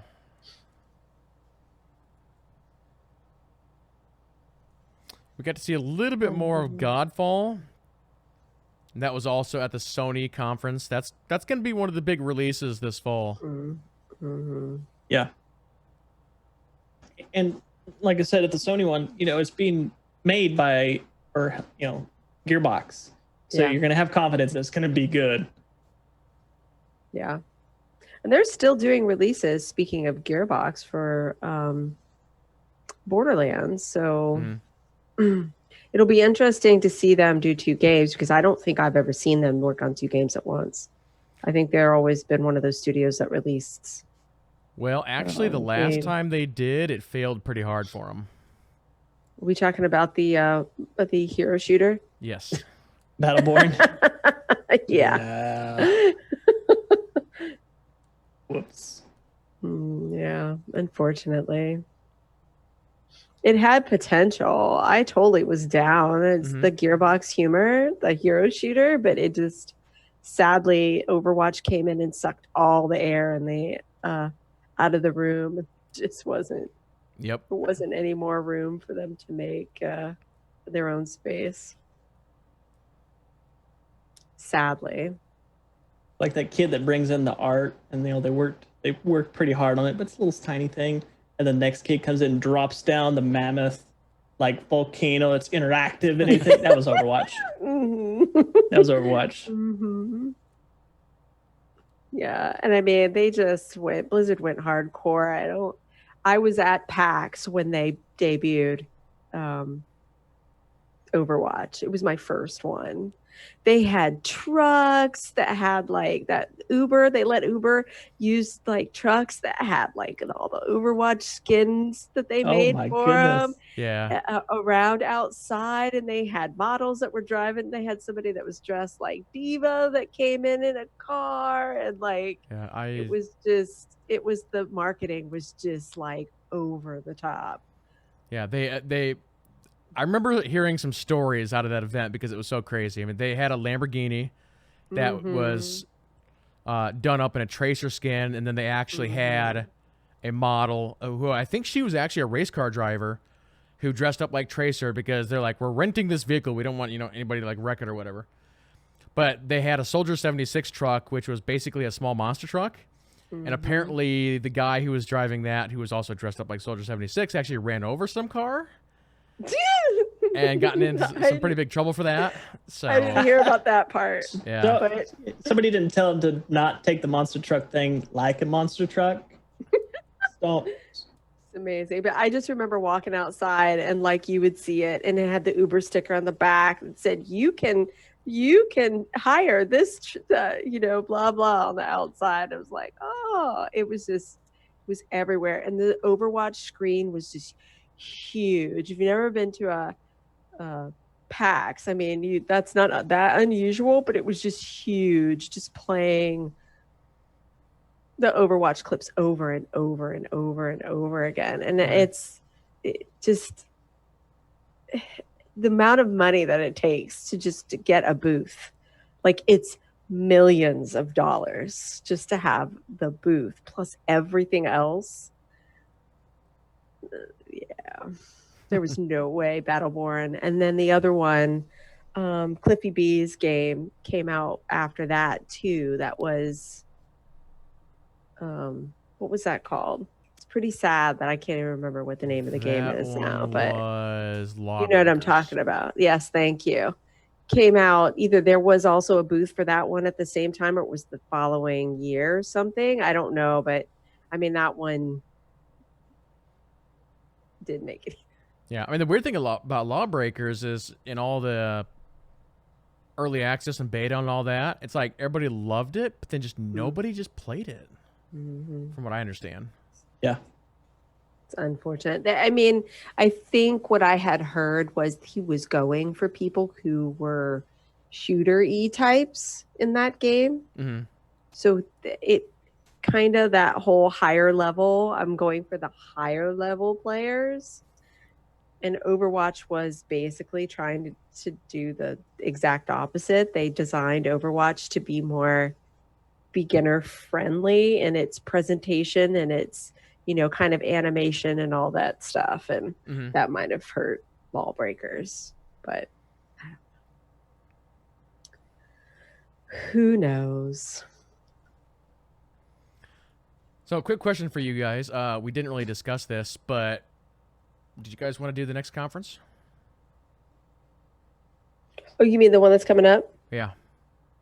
Which one is that? The future game one? Is that? Yep. Is that what that one is? And I have no information about this one. I don't know what they're showing. I don't know anything. We've got For me, 25 minutes. I'll actually have to bow out before the next one. Okay. Yes, I do need a break. Must get food. Yeah. Do you want to break and then come back, or what are you thinking? That's what I'm thinking. Can we meet back up? I'll just keep this up and. Yeah, I'm just gonna keep everything live. But yeah, Okay. Victus, if you have to totally bounce, that's fine. Yeah, I'll have to call it here. Okay. For this one. All right. Yep. Any final thoughts about this one, guys? It looked good, but I can't say that I was overly wowed by anything like I was for the Sony show. But I mean, it seemed like they were highlighting more smaller shows. I mean, smaller studios, smaller games at this one. So, I mean, I'm not overly surprised by that. Maybe I should say, except for Godfall was there. Yep. So, again, but we saw Godfall already. What, twice? Were they at the Xbox One too? Maybe, I don't. Or what am I thinking of last year? It was at E3. PlayStation. I think it was PC Gaming or the Game Awards is where it popped up first. There you go. Because I know we'd seen it before. We were all like, "Wow!" But okay. Yeah, and I see. Overall the pacing was good. The interviews they were quick, to the point, and covered, and great questions were asked, because those are the exact questions I had in my head. They were for the wow factor, right? A lot of the games we had already seen, trailers sometimes we had already seen before, a little bit more talking about it. But I mean, overall, they had a game for everyone out there, from horror to strategy to first-person survival, different genre, different types of survival, even some surgery simulator, which are 100% accurate surgeries that are taking place. Everything. So for that point, they did very well, and especially on the pacing. Even though, yes, it was long, but it's kind of can't help it when you cover that many games. Yeah. To give them their appropriate and deserved time. Yeah, I'm really curious as to how the scheduling for all this went, because I think overall, when you look at this year's PC gaming show compared to the previous ones, seems like this year there were more, as we've kind of mentioned, more repeat games or games we already know about compared to previous years. But when you've got, IGN doing their special thing, you got Guerrilla doing their thing for the next 3 days. You had the other one that was just before this, and it's like you're trying to figure out, maybe who's going to which conference, and there's a lot of repeat for whatever reason, and just kind of interesting on how it all went down. Yeah. We'll see what happens with more games once we go into more conferences and go through the summer. Yeah. You also have to wonder how much suddenly being dumped at home is impacting all this stuff. Sure. Sudden cancellation. So I mean, I'm cutting them some slack there. I'm sure this was changed. Absolutely. At multiple points along the way. So. All right. Well, cool. Well, Victus, we'll let you get out of here. But if you would like to do some shout outs before you do that, and oh god, I forgot to add your camera onto the shout out thing. Okay. I can do it in Hi like 2 guys, seconds. I'm a black box. I can do it in like 2 seconds. Hold on. Just hold on a second. I can fix this. So you just gotta grab That's all this you thing. see on stream when you. Okay, that's funny. There we go. Likes long walks on the beach, but hates sand. It's true. Oh, I hate it. Do this, then do that. Why do beaches have sand? We never had will any problems. Understand it's that. a beach. But anyway, I want to first thank Kidley for having me on. It is always a pleasure to be on, and always a pleasure to also be with Alise. Always have a great time to discuss gaming content across there. But if you do want to follow me, you can check me out on Twitter. I'm usually posting or keeping up with people interacting at VictusHG. I stream every weekday, or try to, at 8:30 p.m. Central Standard Time over at Victus or twitch.tv/VictusATG. And if you are interested in listening to podcasts, which just talks about all things geekery, I co-host a bi-weekly podcast at atgmedianetwork.com. Cool stuff. Cool. It was a pleasure. Enjoy. They're showing the... Oh, you're showing the Amazon one. I don't know what to think about that game. I need to see more. Yeah. I don't know what to think either.